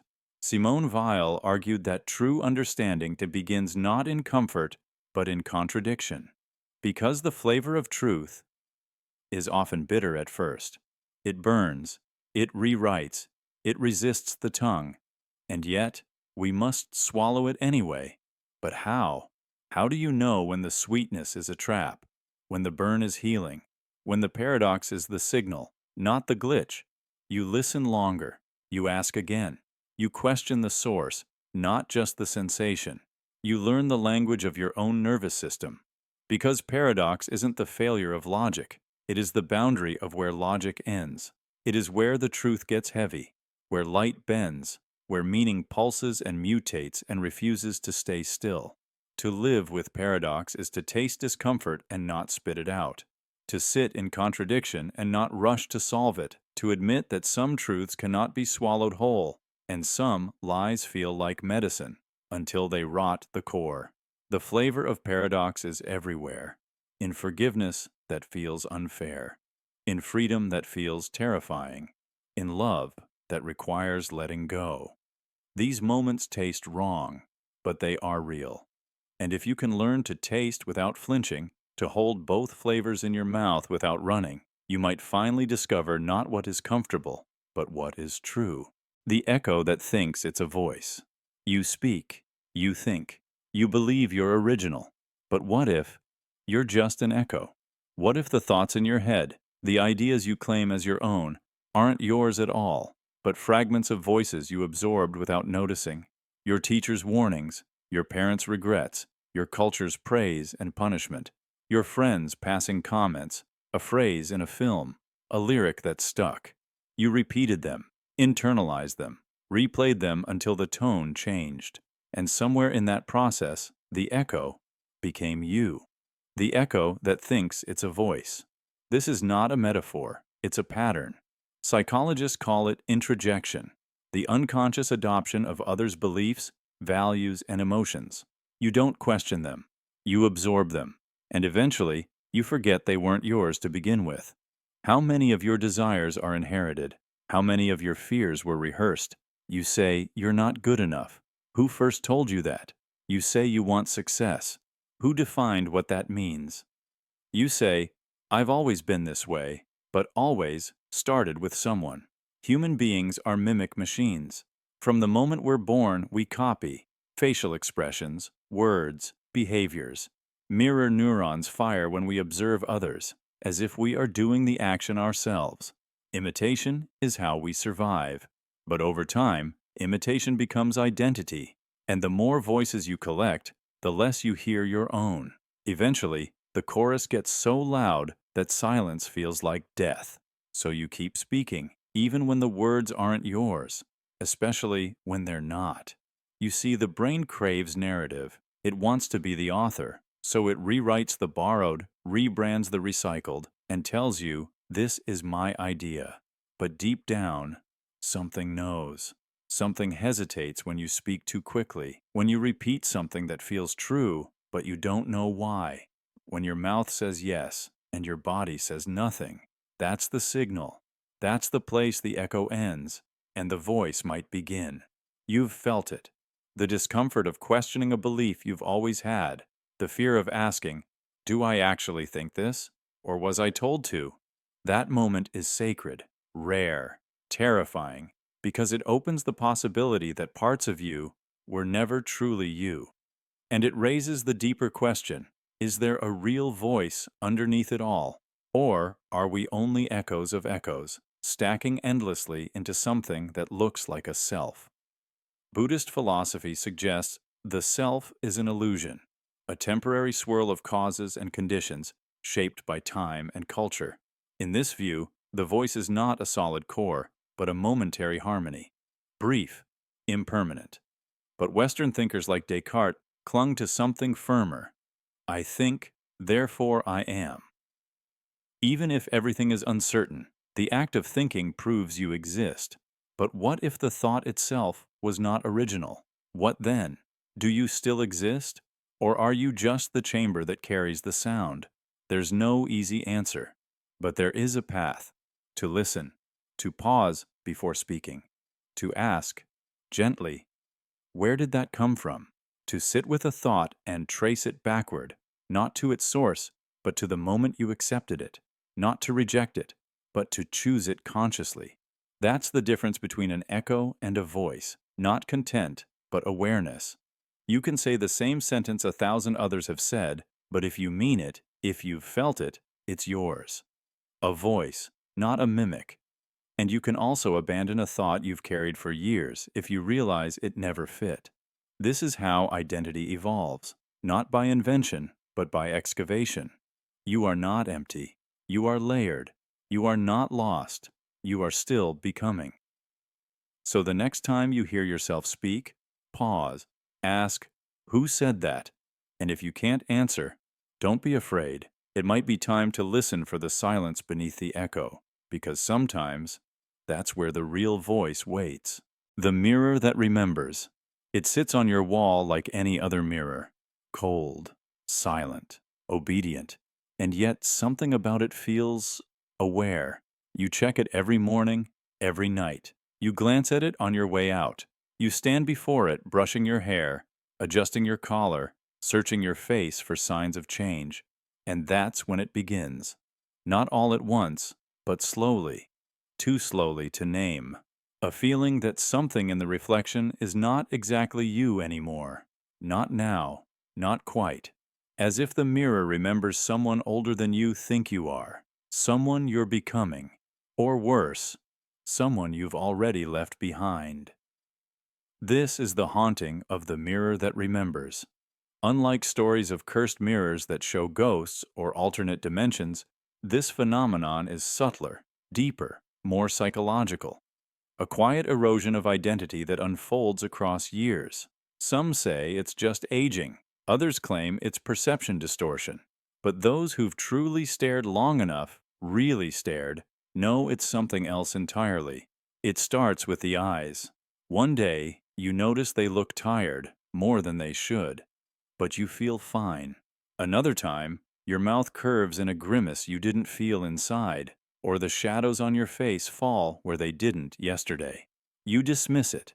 You blame lighting, mood, imagination. But the pattern repeats, and then you start to realize the mirror never shows you as you feel right now. It's always a step ahead, or maybe a step behind. It's as if the glass isn't reflecting you.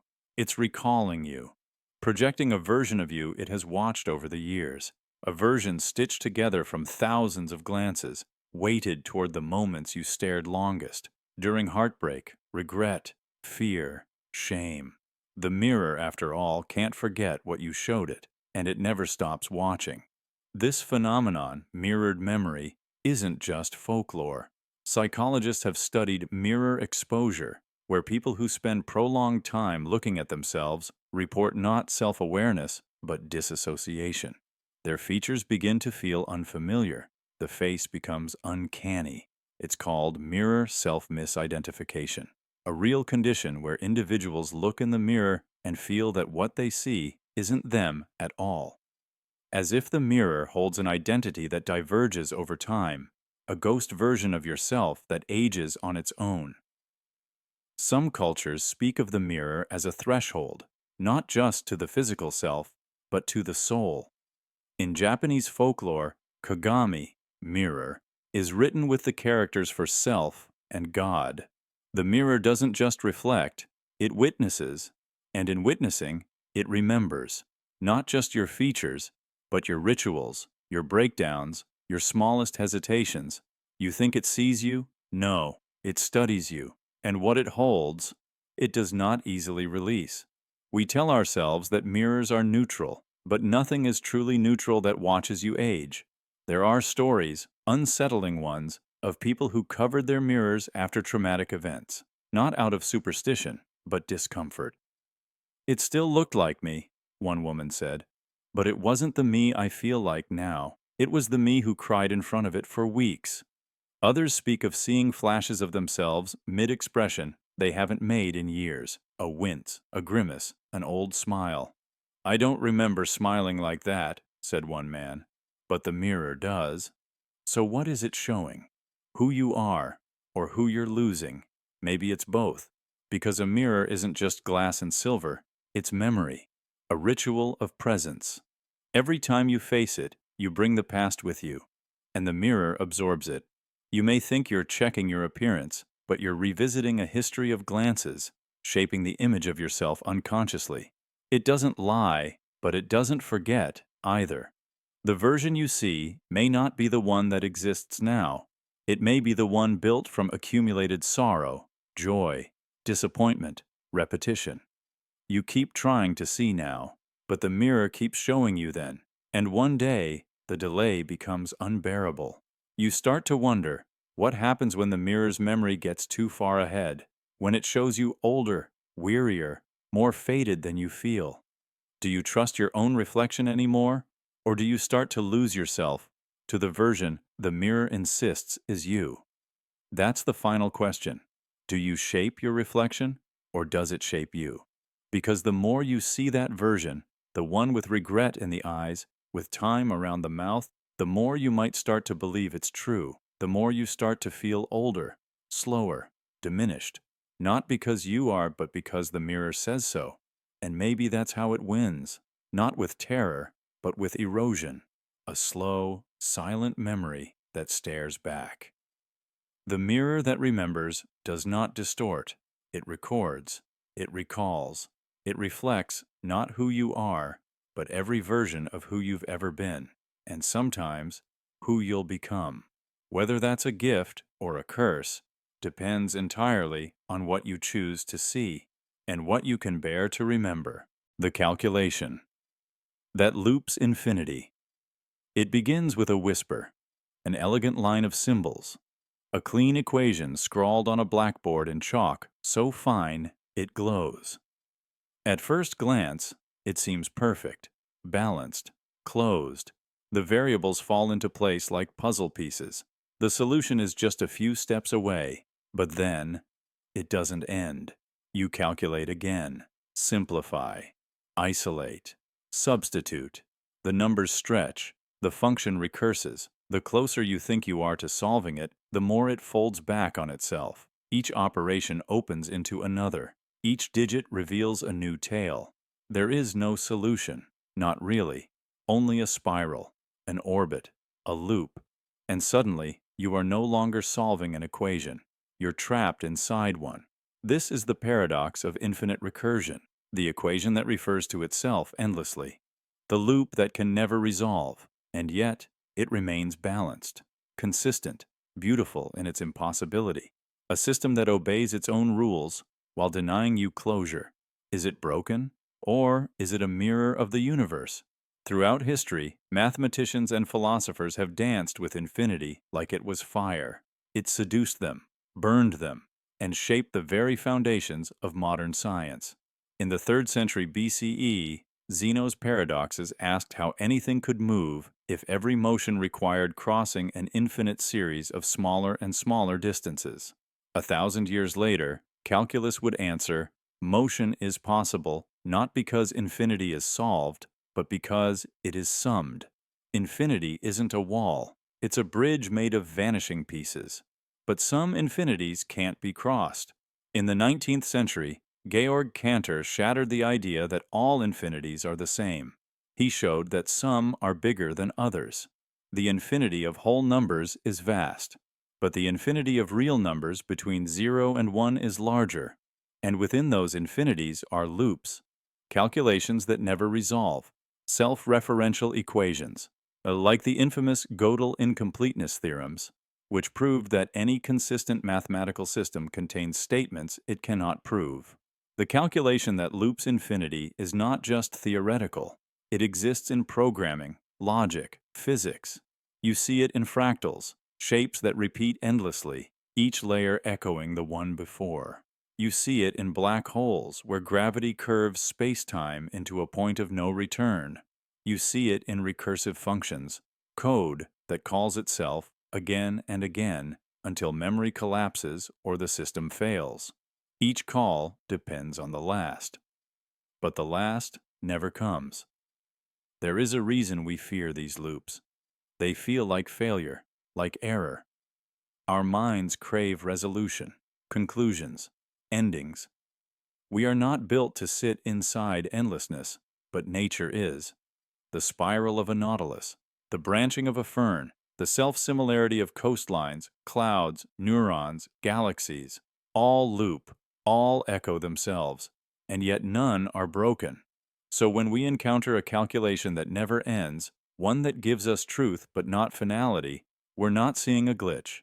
We're seeing the fabric of reality, because the universe itself may be such a loop, expanding, cooling, collapsing, rebooting. Theoretical models like the cyclic universe or eternal inflation suggest existence is not linear, but recursive. There was no beginning. There is no final equation, just iterations, calculations running through time, each one shaping the next.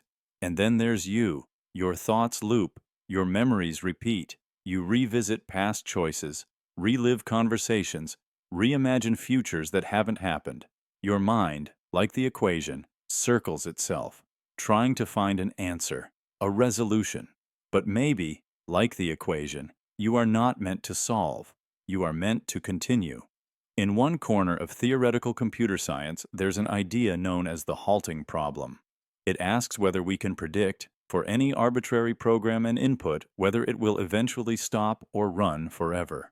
Alan Turing proved that such a prediction is impossible in all cases. Some processes are undecidable. They simply go on, not because they're broken, but because they belong to a category beyond our reach. So when you face the unsolvable equation, the one that loops, that spirals, that expands without end, don't rush to fix it. Don't call it flawed. It may be the truest thing you've encountered, because perfection does not mean conclusion. Beauty does not mean closure. And sometimes, the most complete answers are the ones that never finish. The dice that refuse to land. You roll the dice, but they never land.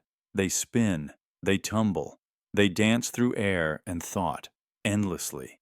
You watch, breath held, waiting for them to settle, waiting for an outcome, but they don't. Every possibility is alive, none finalize, and you start to wonder, if the choice never resolves, did it ever exist? This is the paradox of the unmade decision. The life half lived, the love half given, the truth half spoken. We imagine that not choosing keeps us safe, that in delaying the fall, we protect the future. But all we're doing is letting time roll on while we hover in limbo. Not choosing isn't neutral. It's a decision to keep all doors open and step through none. And here's the strange part. The longer the dice spin, the heavier they feel. In probability theory, we model infinite outcomes. But in reality, outcomes collapse. You flip a coin, it lands heads or tails. But in quantum mechanics, until it's observed, both outcomes exist simultaneously. This is superposition, the space where every version of the truth is possible, but none are real. Sound familiar? Because you live there too. In your unanswered texts, your maybe laters, your I'll think about it's. You live in that gap between intention and action, where all futures are possible, but none are yours. You roll your life like dice again and again, hoping that somehow the universe will choose for you. But it won't, because without collapse, choice doesn't exist. Possibility is not power, it's paralysis. True freedom isn't the ability to imagine every outcome. It's the courage to let one of them become. So why do we resist that? Because finality is terrifying. It closes the door to every other version of you. When the dice land, one life begins, and all the others end. That's the burn. That's the grief of becoming real. Choosing means loss. Not because you fail, but because you let go of everything else you could have been. But without that loss, you're just suspended, like light never choosing a direction. And in that state, even your identity starts to flicker. In psychology, there's a term, decision fatigue. It's what happens when you delay choices for too long. Your brain, caught in loops of what if, begins to erode your sense of agency. You stop trusting yourself. You begin to fear the dice, not because they're random, but because you've forgotten how to land. You've forgotten how to become real. Think about the last decision you postponed. A conversation, a change, a step. You kept telling yourself it wasn't the right time. You needed more data, more signs. But deep down, you knew. You always knew. You just didn't want to shut down the other versions, so you let them all spin. Until even the original reason you cared blurred. This is how people lose themselves, not by choosing wrong, but by never choosing at all. Here's the truth that burns. The dice will never land until you decide they will. Resolution doesn't come from outside. It's not delivered like fate. It's forged by action, by saying, "This is the path. Let the others fade," even if it's messy, even if it hurts, because clarity doesn't feel like certainty. It feels like peace after war. It's the silence that comes after the choice, never before. And yes, the dice could land wrong. You might regret it. But you will be real, because only the version of you that acts gets to live. The others stay ghosts. Ideas without weight, moments without consequence, futures without form. So stop spinning. Let the dice hit the ground. Let the number show. Let the noise fade into stillness. Because in that stillness, you'll hear the only voice that ever mattered, yours, deciding. And in that decision, everything begins. The map that draws itself. You hold the map in your hands. It's clear, crisp, marked with landmarks you've never seen but somehow recognize. You take the first step, and the map changes. Just slightly. A path shifts, a symbol appears, a forest you were meant to pass through is gone. You walk anyway, and the next step redraws it again. You're not lost, not exactly. The map is always accurate, just not ahead of time. It's not a guide, it's a mirror. And now, the question gnaws at you. Is the destination real, or does it only exist because you keep walking? This is not fantasy. It's how your brain works. Every memory you retrieve is redrawn. Every plan you make is fiction until motion gives it weight. We like to believe we chart our lives based on truth, but the truth is, the map is always catching up to the steps we've already taken. And sometimes, it's following you. In neuroscience, the phenomenon is called predictive coding. Your brain doesn't wait to see the world. It predicts it, paints it in advance, and then edits it on the fly based on feedback. What you see, what you feel, even what you expect to happen next, none of it is passive. You are not observing reality. You are authoring it. Your beliefs shape the terrain. Your attention carves the road. Your fears draw the monsters. And every choice you make rewrites the map, subtly, completely, eternally. That's why the future never looks the way you imagined it, because imagining it was the act that destroyed the version you would have otherwise walked into.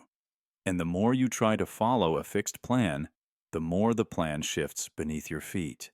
You chase a career. The definition of success changes. You chase love. The idea of love mutates. You search for meaning, but the closer you get, the more the meaning recedes into mist. The terrain is alive, and the map was never meant to be finished. This is the curse and the freedom of being human. You want certainty, the safety of knowing that what you aim for is fixed, but nothing is. Not your purpose, not your destination, not even you. Every version of your future self depends on the path you walk now, but each step redraws that self. Who you're becoming is being rewritten by every moment of becoming. You are chasing a moving target, a place that does not exist until you arrive. And when you do, if you do, it will already be something else. So, what does that mean for goals? For dreams? For identity? Should you stop walking? Throw away the map? No. But you should stop worshiping it, because maps are tools, not truths. They are records of what worked before, suggestions, symbols. They cannot account for weather, or instinct, or sudden sorrow. They cannot predict who you will be after you lose something important, or find something you never expected. The best travelers know this. They carry the map. But they trust the terrain. They change direction without guilt. They let the path speak louder than the plan.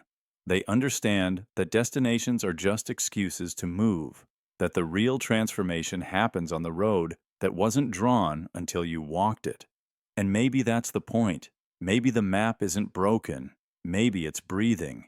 It draws itself not to trap you, but to reflect you. So ask yourself, what are you chasing? And is that goal truly yours? Or was it drawn by someone else, long before you knew how to walk? You can't find yourself on someone else's map. You can only make your own. Step by step. Revision by revision. Truth by movement. And in the end, maybe the destination was never real. Maybe the act of walking, of choosing, of changing the path with each breath was the destination all along. The wall built from questions. You were told knowledge was a wall, solid, secure, brick by brick. Each fact a building block, each answer a firm layer. You'd begin with the basics, what the world is made of, what happened in history, how to count, how to think, how to ask the right questions. You built upward, carefully, proudly, a structure of understanding, an architecture of reason. But then, one day, you asked the wrong question, or perhaps the most honest one, and the mortar cracked. It wasn't that the wall collapsed, not yet, but something shifted. You pulled at one brick, curious about its weight, and when you looked closer, you realized it wasn't a solid block at all. It was hollow, not empty, just echoing. The answer it contained repeated what someone else had placed there before you. No substance, no core, and worse, when you tapped the others, they rang the same. What happens when you build knowledge on answers that only look whole? When each question leads to another, until there's no bottom, only recursion? You keep going, because you must. Because society rewards the builders, not the skeptics. But the question lingers. Where is the foundation if every answer is hollow?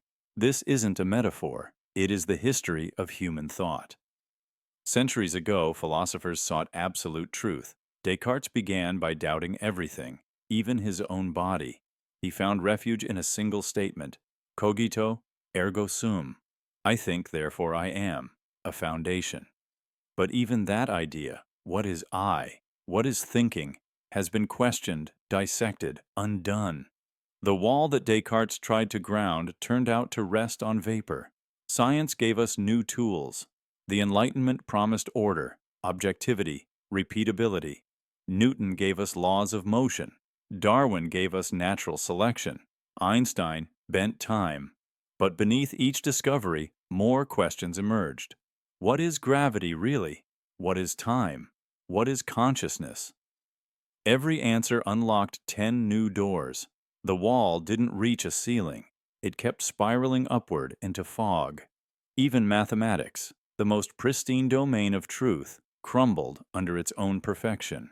In the 1930s, Kurt Gödel proved that in any complete system, there are statements that are true but unprovable.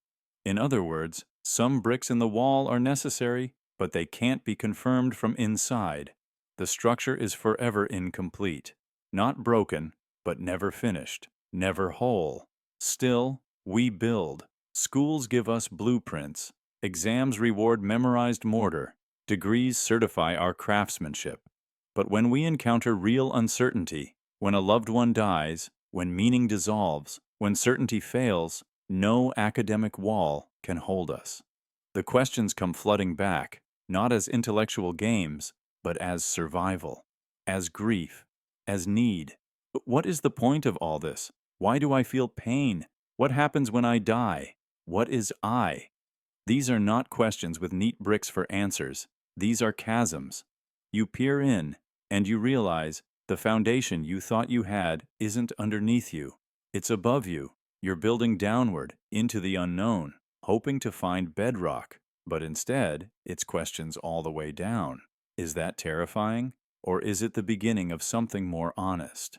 Religions, too, built walls, monuments of belief, doctrine, ritual. But many of their answers rely on faith, not fact. And even faith, at its most devout, begins with mystery. Every sacred text, every divine law, begins with the question why. And no answer, no matter how divine, can erase the human thirst to ask again. You might think this makes knowledge pointless, that if every answer is hollow, the wall is a lie. But maybe the wall isn't meant to be finished. Maybe its purpose is not to contain truth, but to map the shape of the unknown.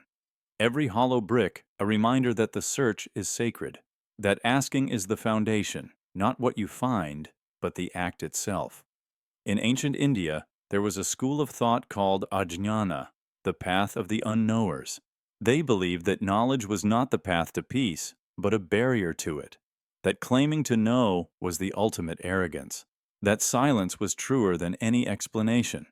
Yet even that belief is a kind of wall. So where does that leave us? With humility, with awe, with the understanding that we are not building towards certainty, but dancing with it, that the wall is not a fortress, but a mirror. Every brick reflects our hunger, our fear, our hope, and every hollow answer reminds us the universe is not obligated to make sense in human terms. Maybe meaning isn't a wall. Maybe it's a thread we pass from hand to hand, generation to generation. And maybe truth is not a conclusion, but a direction, a compass that points inward as much as outward. So build your wall if you must, but listen to the hollowness, question the echo, celebrate the mystery. And when you find a brick that hums with doubt, don't discard it. That might be the truest one of all. The DNA of Illogic. You're taught to think that thought is logical, that the mind is a machine of reason, that every conclusion follows a trail of evidence, a path of cause and effect. But look closer at your memories, your instincts, your decisions in the dead of night, and you'll find something stranger. Beneath the structure, behind the reasoning, there's something pulsing, wild, recursive, beautifully unstable. This is the DNA of Illogic. Patterns repeat, then they mutate. Not from failure, but as a rule. In evolution, this is natural. Genetic codes copy themselves, but always with the chance of error. And it's those so-called errors, the mutations, that allow species to adapt, to survive, to transform. If everything replicated perfectly, life would stagnate. Perfection is stillness. Mutation is movement. Now apply that to thought. You think in loops. You revisit beliefs. You question yourself. Then question the question. Ideas emerge, repeat, twist, and fracture, creating entirely new thoughts that shouldn't exist according to clean logic. And yet, they do. That's not disorder. That's evolution, applied to cognition. The philosopher Daniel Dennett once called evolution an algorithm that creates design without a designer. It builds without blueprints. It gropes in the dark and stumbles upon brilliance. Our minds are built the same way, not top down, but bottom up, not engineered for truth, but for survival, persuasion, creativity, and sometimes for contradiction.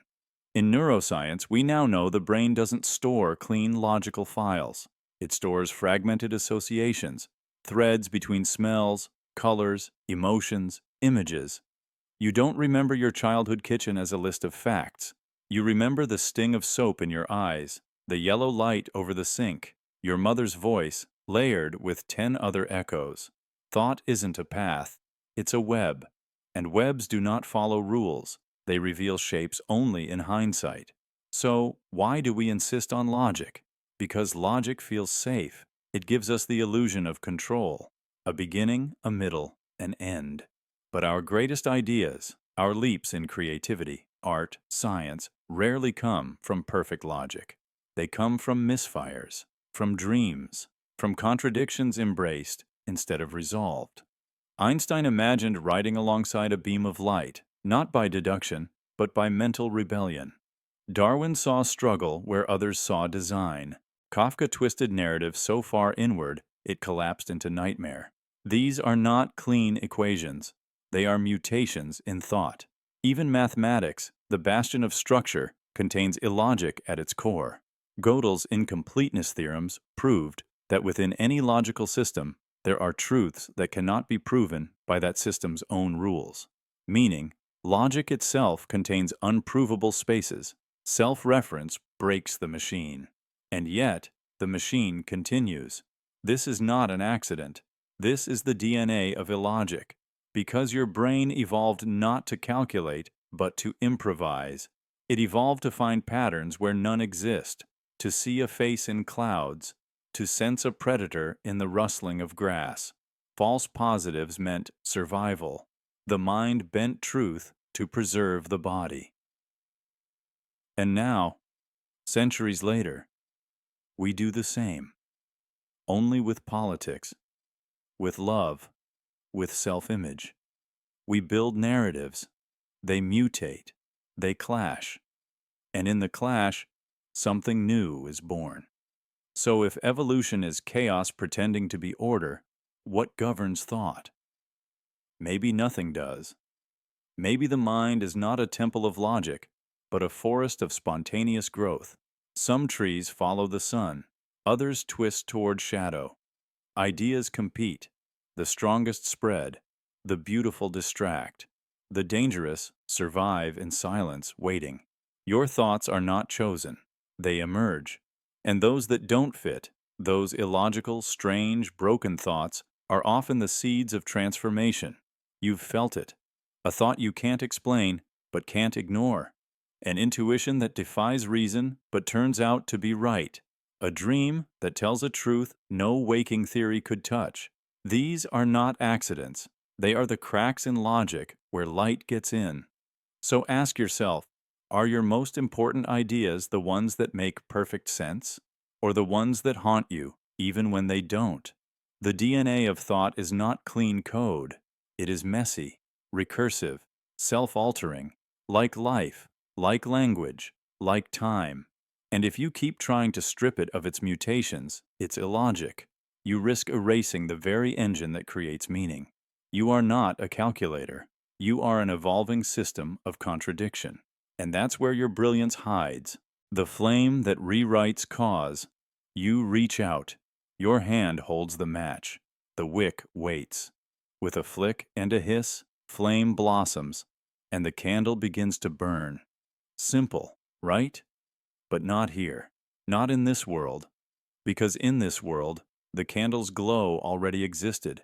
Before your hand moved, before the match struck, before the thought even passed through your mind. And it was that glow, soft, warm, flickering, that made you act. It summoned your movement. It whispered into your muscle memory. Strike the match, because it had already happened. This is not magic. It is a paradox of causality reversal, a world where effect precedes cause, where outcomes ripple backward, where consequences give birth to their triggers, where what you do is not the beginning of a sequence, but its end. And maybe, just maybe, your reality works the same way. You just never noticed. Let's look closer. In physics, time is a river. One direction, one flow. Cause leads to effect. The apple falls. The ground receives it. You speak. Sound travels. But zoom in far enough into the world of quantum mechanics, and the river becomes a storm of foam. Particles appear without cause. Waves become probabilities. And in certain interpretations, like the two-state vector formalism, particles can be influenced not just by their past, but by their future. In other words, the flame may have pulled the match. This isn't fantasy. It's a serious theory in quantum physics. One that says particles are defined not only by what was, but by what will be. That the present moment is shaped not just by past events, but by future constraints. The end point retroactively reshapes the beginning, and suddenly the entire arrow of time starts to twist. It's not just physics. The mind works this way too. Imagine you're walking through a forest. You come upon a cabin with smoke rising from the chimney. You think, someone is inside, someone just lit a fire. But what made you think that? Was it the smoke? Or the story you told yourself about what smoke means? You saw the result, and your brain reverse engineered the cause. And that story shaped your understanding of reality. The brain is not a passive observer of time, it is a causal forger. It constantly rewrites sequences to make them make sense. It inserts causes where none exist. It edits time to match your expectations. But what if that editing wasn't a flaw? What if it's a clue? In 2006, researchers studying decision-making noticed something strange. When participants were asked to press a button and note the exact moment they decided to press it, their brains showed activity milliseconds before they consciously chose. This isn't small. It suggests that consciousness might not be driving the train. It's just describing the ride, after the fact. The match wasn't struck by will. It was struck by the flame already waiting. The implications are massive. What if inspiration doesn't lead to action, but results from something that has already begun, far downstream? What if desire isn't the cause of pursuit, but the echo of a pursuit that was always going to happen?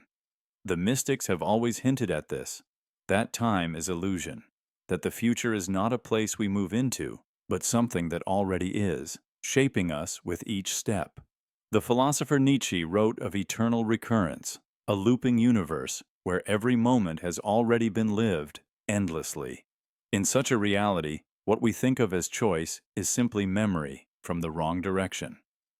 And then there is you, sitting here, listening, thinking this thought, if the candle's flame caused me to light the match, then where is free will? But perhaps that question, too, is part of the loop, not a glitch, not a crisis, but a signal. That your actions are not linear, that your decisions may be echoes, that what you feel as beginnings are really endings tracing their way backward. So, look again. You light the candle. But the warmth you feel isn't from your hand. It's from a future that had already decided to arrive. The light was always there. The match only served to reveal it. And maybe the deepest truths in your life, the people you've met, the words that moved you, the ideas that shaped you, didn't come because you chased them. They came because they were already waiting, and they rewrote the story until you reached back to light the match. The paradox of peace. You sit in silence. You close your eyes. You breathe. You tell your thoughts to settle. You try to let go. But even in the quiet, there's noise. The trying becomes a sound. The effort becomes a weight. The more you reach for stillness, the further it drifts. This is the paradox of peace. You want calm, but the wanting itself becomes the obstacle. You crave emptiness, but fill it with intention. You seek silence, but bring your own storm with you. The mind, like a pond, can only reflect clearly when left untouched. Yet the moment you try to smooth the water, your fingers cause the ripples. So, how do you reach silence? Through sound. We are creatures of striving, built to move, fix, solve, push. Even in meditation, we turn peace into a project.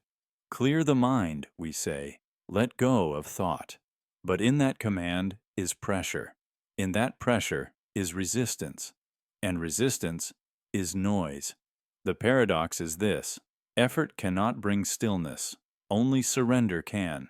But surrender isn't giving up. It's giving in, softly, willingly, without clinging to a result. The great Zen masters never taught silence through suppression. They taught awareness through attention, not escape, but presence. They knew that the mind does not quiet when forced. It quiets when listened to. So sit with the noise, the restless thoughts, the stories, the memories, the guilt, the desire. Don't chase them out. Watch them. Let them pass like clouds across a still sky. Let them come. Let them go. They are not you. They are echoes of movement in a space that does not need them to exist. The space is always there. It's not created by silence. It is silence. You don't reach peace. You return to it. And sometimes, peace doesn't look like absence. It looks like harmony. A mind that doesn't need to be empty to be clear. A moment where thoughts still move, but they don't pull you under. In music, silence isn't nothing. It's what gives rhythm meaning. Without the space between notes, there is no melody. Without the pause, the sound overwhelms. Silence shapes the song, just as stillness shapes your experience of the mind. Even the heartbeat, your most constant rhythm, has a rest between each pulse. That pause is part of life, the stillness within motion. So let go of the idea that peace means nothingness. Peace is not the absence of thought. It's the absence of struggle with thought. It's the breath that rises and falls without judgment. The moment that passes without needing to be held. The awareness that watches without interfering. You do not have to build peace. You have to stop interrupting it. And yes, it's hard. Because your mind was trained to intervene, to fix, to label, to compare. But the deeper awareness, the one underneath thought, is older than those habits. It doesn't need to win. It only needs to be. That's the heart of the paradox. To quiet the mind, you must stop trying to quiet it. To be still, you must stop chasing stillness. To find peace, you must stop searching and simply notice what has always been beneath the noise. This isn't a trick. It's a remembering. You don't enter silence. You return to it. And sometimes the sound is part of the path, the hum of thought, the rhythm of the body, the whisper of doubt. Let them guide you deeper, not into silence as a goal, but into yourself as a witness, where the storm doesn't need to stop, because you are no longer inside it. You are the sky it passes through, and that sky is always still. The memory that remembers wrong. You remember it clearly, the smell in the air, the way the light hit the wall, the words that were said, the feeling that bloomed or broke. You remember it so clearly that no one can convince you otherwise, but they try. They say it didn't happen like that, or didn't happen at all. And the worst part? They have proof. Photos, timelines, eyewitnesses. Your certainty begins to tremble, because this memory, you felt it, you lived it, so how can it be wrong? Welcome to the terrifying world of memory, not the vault you thought it was, but a storyteller, a liar, a dreamer that edits as it goes. And every time you recall a memory, you don't just play it back, you rewrite it. You stitch in emotion, suggestion, even language you didn't know at the time. You fill gaps with logic, or with longing, or with fear. It feels vivid, but it's fiction. In neuroscience, this is known as memory reconsolidation. Every recall is a fresh construction, like opening a Word document, making edits, and saving a new version without ever knowing it changed. The original is gone. Only the remix remains. The implications are horrifying. It means you could testify in court, swear on your life, stake a relationship on what you remember, and still be wrong. Not because you're lying, but because your brain needed the memory to feel true, even if it wasn't. Emotion is the adhesive. The stronger the feeling, the stronger the illusion of accuracy. But emotional intensity doesn't signal truth. It signals imprint, a trauma, a longing, a need. And so your brain fills in the gaps to protect you, or to punish you, or to make the world make sense. But sense is not the same as truth. Consider this. Two siblings remember the same childhood event. One remembers being comforted, the other remembers being ignored. Who's right? Maybe both. Maybe neither. Maybe the event itself was shapeless, and only the emotional echo gave it form. And when our memories contradict reason, when facts crash into feeling, we feel a kind of vertigo, a loss of footing not just in time, but in identity. Because memory is not just a timeline, it is the foundation of who you are. You remember being abandoned, and so you became vigilant. You remember failing early, and so you fear success. You remember being unlovable, and so you replay rejection like it's destiny. But what if those memories are wrong? What if your life has been shaped by illusions? What if the parts of you that feel permanent are built on false impressions? Can you trust your own story? Or are you just the final draft of a million rewrites? This is the paradox. We need memory to function, to decide, to love, to survive. But the very mechanism we trust most is also the least reliable. There's even a name for collective false memories: the Mandela effect. Groups of people remembering something that never happened, logos that never existed, events that were impossible. It's not magic, it's mass reconstruction. Memory shaped by culture, suggestion, or just poor detail management by the mind. And it doesn't just happen in groups, it happens to you, alone, in silence, late at night. You recall a conversation, and then doubt the words. You remember a face, and realize the eyes are wrong. You swear someone hurt you, and maybe they did, but maybe they didn't. And if memory can be that wrong, where does reason sleep? Where can you plant your feet? The answer isn't certainty, it's humility. The willingness to doubt even the things you're sure of, to pause before judgment, to leave space for the possibility that your past, your sacred, irreplaceable, undeniable past, might have been filtered through a cracked lens.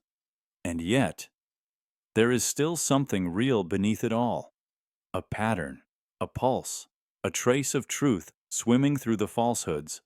The goal is not to distrust memory completely, it's to hold it gently, to listen to the stories it tells, without letting them become prisons, to remember that even when your memory remembers wrong, you are still here, still breathing, still choosing what kind of story to tell next. The rule that cancels all rules. There is a rule. It says, there are no rules. And the moment you speak it, you've made one. This is the paradox of ultimate freedom. Freedom so absolute it collapses on itself. You reach the edge of rebellion, only to find a sign that says, this too is a structure. You try to destroy the system, but even destruction needs design. You are still inside the game. Humans crave liberation from tradition, from authority, from logic. We celebrate rule breakers, disruptors, the ones who tear down walls. But what happens when breaking the rules becomes its own rule? When rebellion hardens into identity? When your refusal to follow becomes something you must follow? That's the trap. The rule that cancels all rules is still a rule. The declaration, nothing applies to everything. And now you're no longer free. You're just obeying a new master in disguise. True rebellion, then, can it ever be pure? Philosophers have wrestled with this for centuries. Nietzsche said, if you gaze long into the abyss gazes into you. Tear down morality, and you must still live. Replace structure with chaos, and eventually, you begin building again. Even anarchy has rituals. Even wildness forms patterns. The moment you say, I am free from all structure, you become bound by the need to stay unstructured. You become allergic to form. You avoid systems even when they help. You fear habit because it smells like a rule. But isn't that just another prison? We think rebellion is escape. But sometimes, rebellion is just a loop. You see this in culture, in art, in language. The most avant-garde movements eventually become style guides. The most radical ideas become manifestos. Punks wore leather to reject conformity. Then leather became a uniform. The anti-rule became fashion. And suddenly, the outsider had rules too. You see it in yourself. In the times you swore you'd never be like them, never follow their ways, never bend to those expectations. But in defining yourself against them, you shaped your identity around the very thing you hate. You're not free. You're just orbiting the rule you're trying to destroy. So where's the exit? Is there any path that truly breaks free? Here's the unsettling answer. Maybe there isn't. Because freedom isn't the absence of rules. It's the conscious relationship to them. It's not burning the house down. It's choosing when to walk out and when to rebuild. You can't live without some kind of structure. Even breath has rhythm. Even thought needs syntax. To be alive is to participate in some kind of order. But freedom is the ability to know it, to shape it, to hold it loosely. The master rule isn't "there are no laws," it's this: no law is final. That's the real rebellion. Not to escape all patterns, but to stay awake inside them. To write your own rulebook with the awareness that you'll revise it. To follow a truth that evolves. To build a system that breathes. Because even the most chaotic heart seeks coherence, not control, not rigidity, but a flow it can trust. So ask yourself, what rules are you obeying just to prove you're disobedient? What rebellion has become your new religion? And what would it feel like, not to escape all structure, but to choose one that fits your truth today, knowing it may not tomorrow? Maybe freedom isn't the erasure of all rules. Maybe it's the courage to outgrow them, to make your own map, and then, when it no longer serves, to set it down and walk without one. The you that can't be found. You look inward, deeper than you've ever dared. You peel back the thoughts, the roles, the reactions. You pass memories, names, habits, faces in the mirror, and you ask, who am I beneath all this? But the deeper you go, the more something strange begins to happen. The you you're trying to find begins to disappear. Every layer you shed brings you closer to something silent, something hollow, something ungraspable. And you realize the truth that mystics, philosophers, and neurologists have whispered for centuries. The self might not be real, or at least not the way you thought. In neuroscience, there is no single place where you live, no throne in the brain, no master switch labeled identity. Instead, there's a network, fluid, shifting, reactive. The self emerges like steam off hot water, real in sensation, but impossible to touch. You are not a thing. You are a process, a moment-to-moment story your mind tells itself. And yet, you feel solid. You say, I. You remember your childhood. You feel continuity. Surely, something must be there. But what if it's just the echo of a voice that was never fully yours? A series of memories interpreted, edited, reimagined so many times that the original has vanished. You are not who you were 10 years ago, not in body, not in mind, not even in memory. And yet you say, that was me. But who is saying that? The Buddhist concept of anatta, not self, teaches that the self is an illusion, that our suffering comes from trying to grasp a thing that was never meant to be held. We want to be someone, a fixed point in a swirling world. But the truth is closer to water. You are flow. You are changing. And every time you try to observe the self, you alter it. Just like the quantum observer effect, where watching a particle changes its behavior, examining yourself pulls you out of yourself. You cannot look at the watcher without becoming something else. You ask, who am I? But the one asking is not the one answering. It's like chasing your own shadow through a hall of mirrors. Every reflection shows a shape, but which one is real? And where does the light come from? Maybe that's why meditation is so difficult. You sit still. You go quiet. You turn your gaze inward, and at first, you expect to find peace, but what you find is emptiness, a silence that stares back. The self begins to dissolve not into bliss, but into absence. And for a moment, it's terrifying, because you realize you are not your job, not your relationships, not even your thoughts. You are the space they appear in, and spaces cannot be grasped. So then, what do you do? If there is no true you to find, why search at all? Because in that vanishing, there is freedom. Freedom from performance. Freedom from rigid identity. Freedom from the need to always make sense, to always be coherent, consistent, explained. You don't have to be the same person tomorrow that you were today. You don't have to hold every belief tightly. You don't have to have a name for every feeling. You can shift, breathe, disappear from expectation, and reappear in presence. Because maybe the point of looking inward was never to find you. Maybe it was to lose the false self you've carried like armor and discover not an identity, but a presence. The silent awareness behind all thought, the canvas behind the colors, the stillness between the notes. You may never be able to find the you you're looking for, but in that absence, something gentle remains, something real, not a thing, not a name, but a quiet light, and maybe that's enough. The web that traps logic. You start with one idea, clean, sharp, rational. A premise, a truth, something undeniable. You follow it confidently, like pulling a thread through fabric, step by step, one cause, one effect. Each link adds clarity. Each deduction feels solid until suddenly the thread splits, then loops, then tangles. And before you know it, you're no longer following a straight line. You're caught in a web. This is the trap that logic never warns you about, the paradox of pursuing clarity, only to become ensnared in complexity. Not because your reasoning is broken, but because reality never agreed to be simple. It's what philosophers call the regress problem. Every answer demands a justification. Every justification requires another.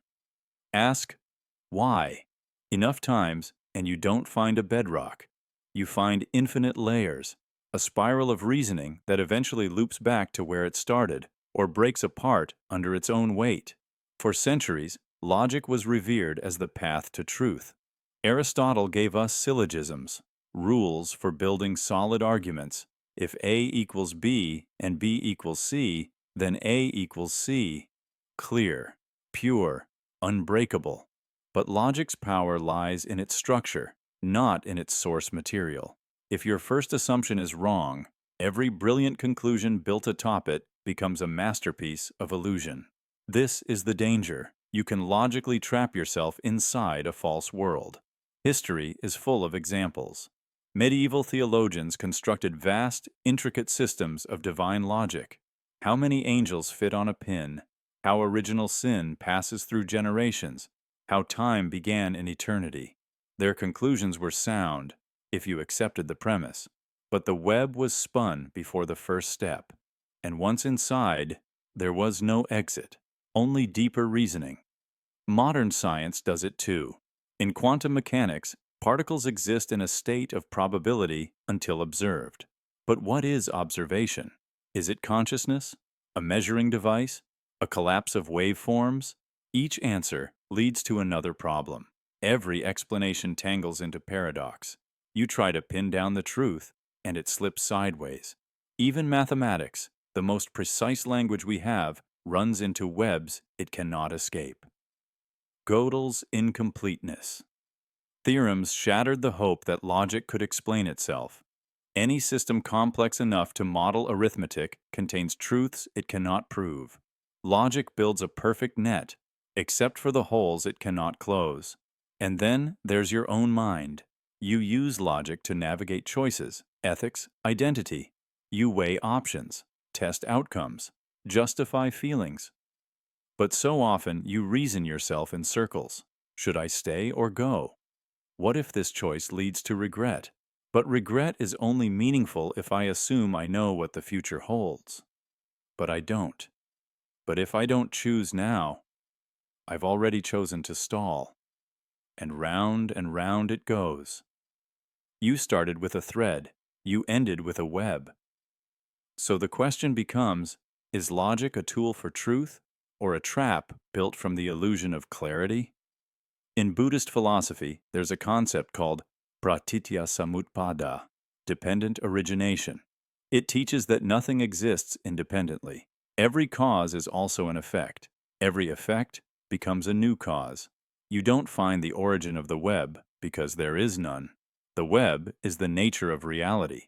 And that's the key. Logic isn't broken. It's just incomplete. It works within systems, within boundaries. But the moment you ask it to explain itself, or to describe everything, it folds. Because the universe isn't built from single lines. It's woven from contradictions, feedback loops, and uncertainty. So what do? Do you stop thinking? Stop reasoning? No, you keep thinking. But with awareness, you don't escape the web by cutting it apart. You learn to move within it, to recognize when your mind is spinning threads instead of uncovering truths, to sense when clarity is no longer being built, but performed, and most of all, to understand that logic is a map, not the territory, a web, not a foundation. And in that moment of awareness, you're no longer caught. You are weaving, consciously, deliberately. And that is where wisdom begins. The circle that isn't round. You've walked this path before. Same thoughts, same doubts, same lessons repeating like seasons. You think you've broken free, moved on, grown past it. But then, one day, the same pattern returns. The same question, the same pull. You're back in the circle. But something's different. The path is familiar, yet skewed, angled slightly off from what you remember, like a memory that's been whispered too many times. You're not where you started, but you're not where you thought you'd end either. This is the circle that isn't round.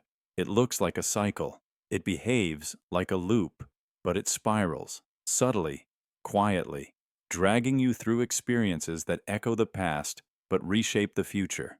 You return, but you return changed. Not back to the same place, but to a deeper version of it. So ask yourself, can you trust a circle that spirals? We're taught to fear repetition, to see patterns as failure. Didn't I already go through this? You ask. Why is it happening again? But that question carries a false expectation that healing is linear, that learning is final, that life moves forward like a straight line. It doesn't. Life returns. It loops. It brings you back to the same door, but each time, your hand reaches for it a little differently. That argument you thought you resolved, that belief you thought you abandoned, that person you thought you let go of, they return. Not to haunt you, but to offer another layer, another chance to understand, to respond, to shift. You're not failing, you're spiraling. The pattern isn't the enemy, it's the teacher. In cognitive science, this is called recursive processing. Your brain reprocesses ideas again and again, not because it's stuck, but because new layers of experience give old thoughts new meaning. You loop through the same data, but the context evolves. So the next time you find yourself facing a familiar fear, don't ask, why again? Ask, what's different now? The spiral isn't a trap. It's a staircase. The universe doesn't hand out lessons in chapters. It gives you echoes, recurrences, a melody that repeats with variation. And your job is not to reject the circle, but to listen for what's changed in its music. Even in nature, spirals are everywhere. Galaxies spin in golden spirals. So do hurricanes. So do the shells of ancient creatures and the patterns of blooming flowers. They are not loops. They are evolutions, expansions. They move outward, even as they seem to return. Why should your soul be any different? Progress doesn't always feel like motion. Sometimes it feels like stillness with awareness, like breathing the same air, but with new lungs. But yes, there's danger here too, because some circles disguise themselves as spirals. Some repetitions are ruts. There's a fine line between sacred return and unconscious trap. The difference is awareness. Are you walking the path with open eyes or sleepwalking through old habits? The spiral invites consciousness. The trap demands blindness. You'll know the difference by how it feels. Growth, even when painful, carries a strange clarity, like air after thunder, like a scar that no longer stings. You know the wound, but it no longer owns you. That's the work of the spiral. It doesn't just bring you back, it brings you forward through the past. You integrate, you expand, you remember in a new way. And so the circle that isn't round becomes your map, not of destinations, but of deepening. Not of closure, but of unfolding. So trust the spiral, not because it's easy, but because it's alive. And when life brings you back to the same place, don't curse it. Look closer. You've never been here quite like this before. The trap that catches belief. You believe it, deeply, clearly, with every cell. And then it shows up in the world. A sign, a coincidence, a pattern, proof. But something about it feels too perfect, too timely, like a reflection, not a fact. And the question creeps in, did I find this truth, or did I build it? This is the trap that catches belief, where the line between inside and outside collapses, where truth begins to feel like a mirror, angled just so, catching what you already expect to see. This isn't imagination, it's how your brain works. Belief isn't passive, it's an engine. When you believe something, your brain shifts. Your perception filters reality to confirm it. Doubt becomes background noise. Contradictions are ignored. And soon, you aren't just seeing the world, you're shaping it. This is called confirmation bias. But it goes deeper than psychology. Because belief doesn't just color the facts. Sometimes, it creates them. You believe you're unlucky, and so you hesitate, miss chances, sabotage joy. The belief becomes real. You believe someone loves you, and every word they say feels warmer, more golden, more true. You believe you're not good enough, and the world starts whispering it back to you, not because it's real, but because your belief was the blueprint. The trap is that belief feels like discovery. You believe something because it feels real, but it only feels real because you believe it. A loop, a mirror that forgets it's a mirror. And once you're inside, it's hard to leave. This is how ideologies form, how myths root into history, how relationships survive long past truth. It's not about facts. It's about what the mind needs to be true. And the deeper the need, the deeper the illusion. So what happens when you start to question? You say, I believed this for years. Was I wrong? But the question bites back. If it helped you, was it ever truly false? Here lies the paradox. Beliefs shape emotions. Emotions shape memory. Memory shapes identity. And identity becomes the filter for everything else. You're not just believing in something, you're believing as someone. The trap isn't in being wrong, it's in never knowing whether you were right. Because some truths only emerge after belief.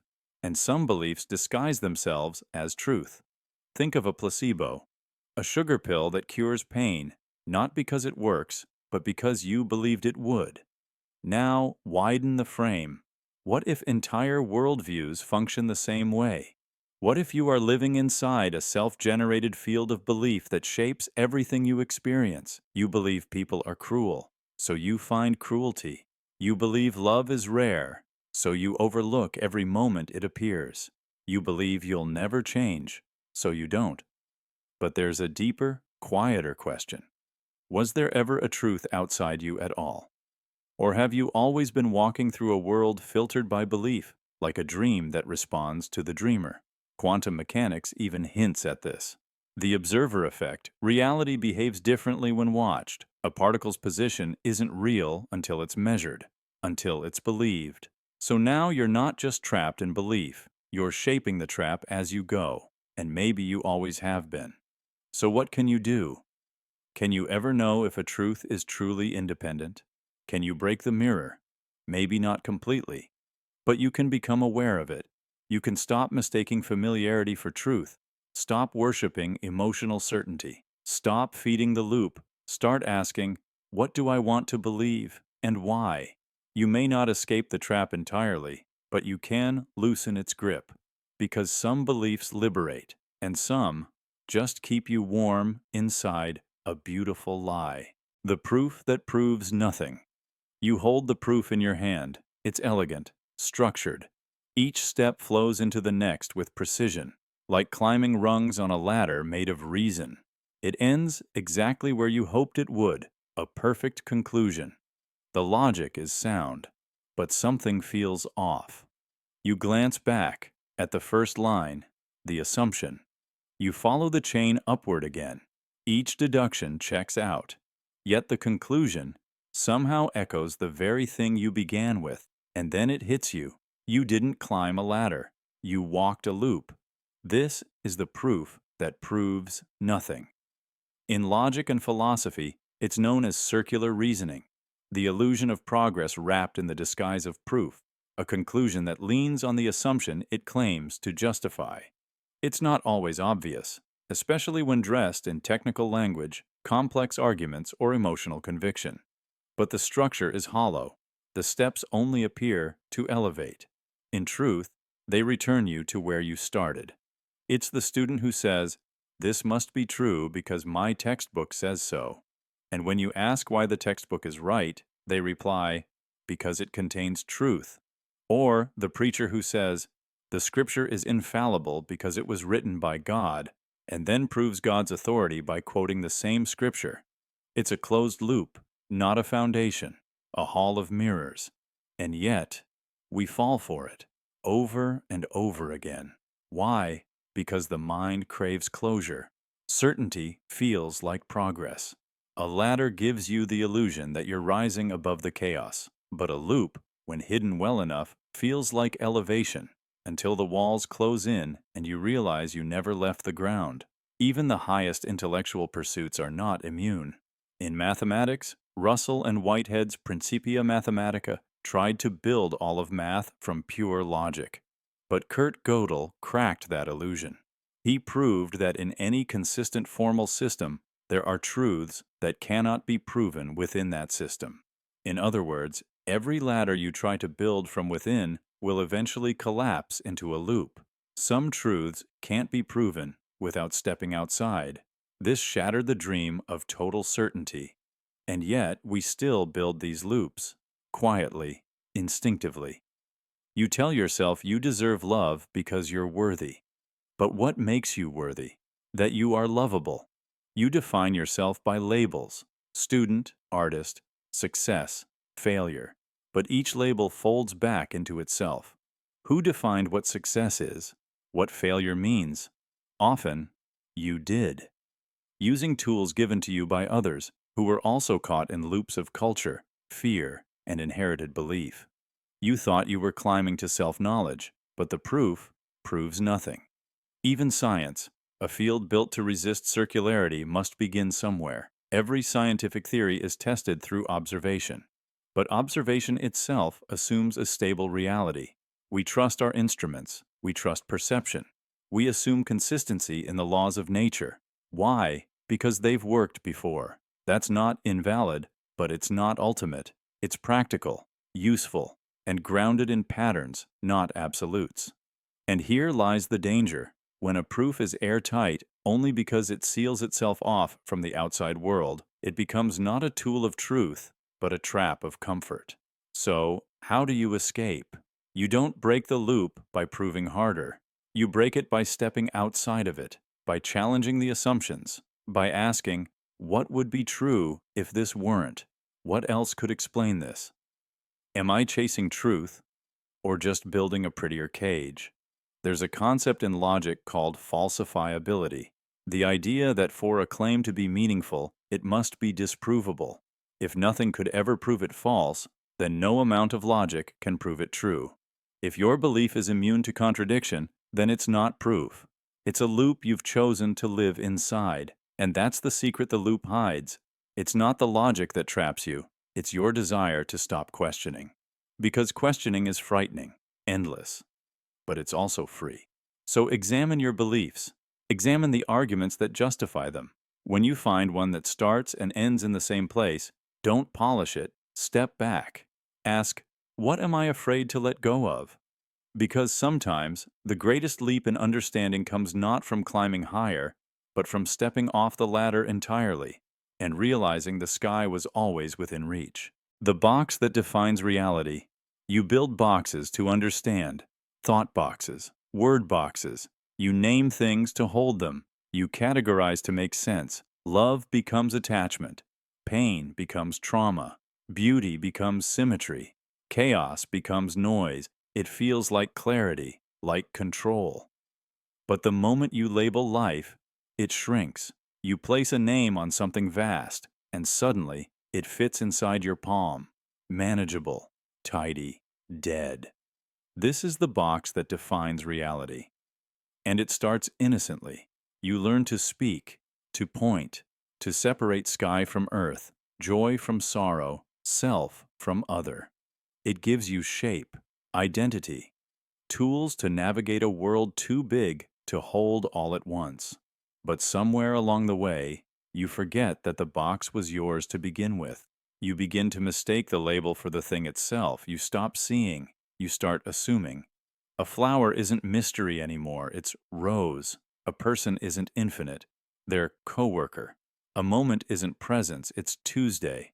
And slowly, you stop meeting the world. You just scan it. The box has become your reality. Cognitive science calls this conceptual compression. Your brain simplifies information by squeezing it into categories. It saves energy, but it also distorts. When you compress, you lose texture. When you label, you lose wonder. Think of a child seeing rain for the first time. They don't say precipitation. They don't say bad weather. They say nothing. They just feel it. Cold, alive, falling from nowhere. That's not data. That's truth before the box. And once you call it rain, that truth dims. The philosopher Alan Watts warned, "The menu is not the meal." But we keep eating the menu. Satisfied by descriptions, definitions, diagnoses, we don't taste, we translate. But what's lost? Everything wild, everything contradictory, everything alive. Love, for instance. Try to define it. You'll feel it leak out of your words. Is it connection, desire, commitment, suffering? Yes and no. It's more. It's less. The moment you box it, you betray it. The same with grief, with awe, with self. Who are you? A name, a gender, a job, a history. But none of that captures the shifting storm you are, the breath that holds memory and forgets, the smile that breaks for no reason, the thought that bends when stared at too long. You are not a box, and neither is life. But that doesn't mean you should throw away language, or structure, or thought. You need the box. It helps you build bridges, cook dinner, remember your address. The danger isn't the box. It's thinking you can't step outside it. Real clarity comes not from tighter definitions, but from the ability to hold them lightly, to know when the box serves you and when it cages you, to name something and then look again, as if you hadn't. The mystics knew this. They spoke in riddles, paradoxes. They described the divine as a circle with no edge, a fire that doesn't burn, a silence that speaks. Why? Because they knew that truth breaks the box every time. The box defines reality, but reality isn't waiting to be defined. It's waiting to be experienced. So what if you loosened your grip? What if you let things be a little messier, a little truer? What if you met people without knowing who they are? What if you let moments arrive without needing to file them? What if you left some things unnamed, just long enough to feel them? That's not confusion. That's clarity without a cage. The box is useful, but wonder lives outside it, and sometimes so do you.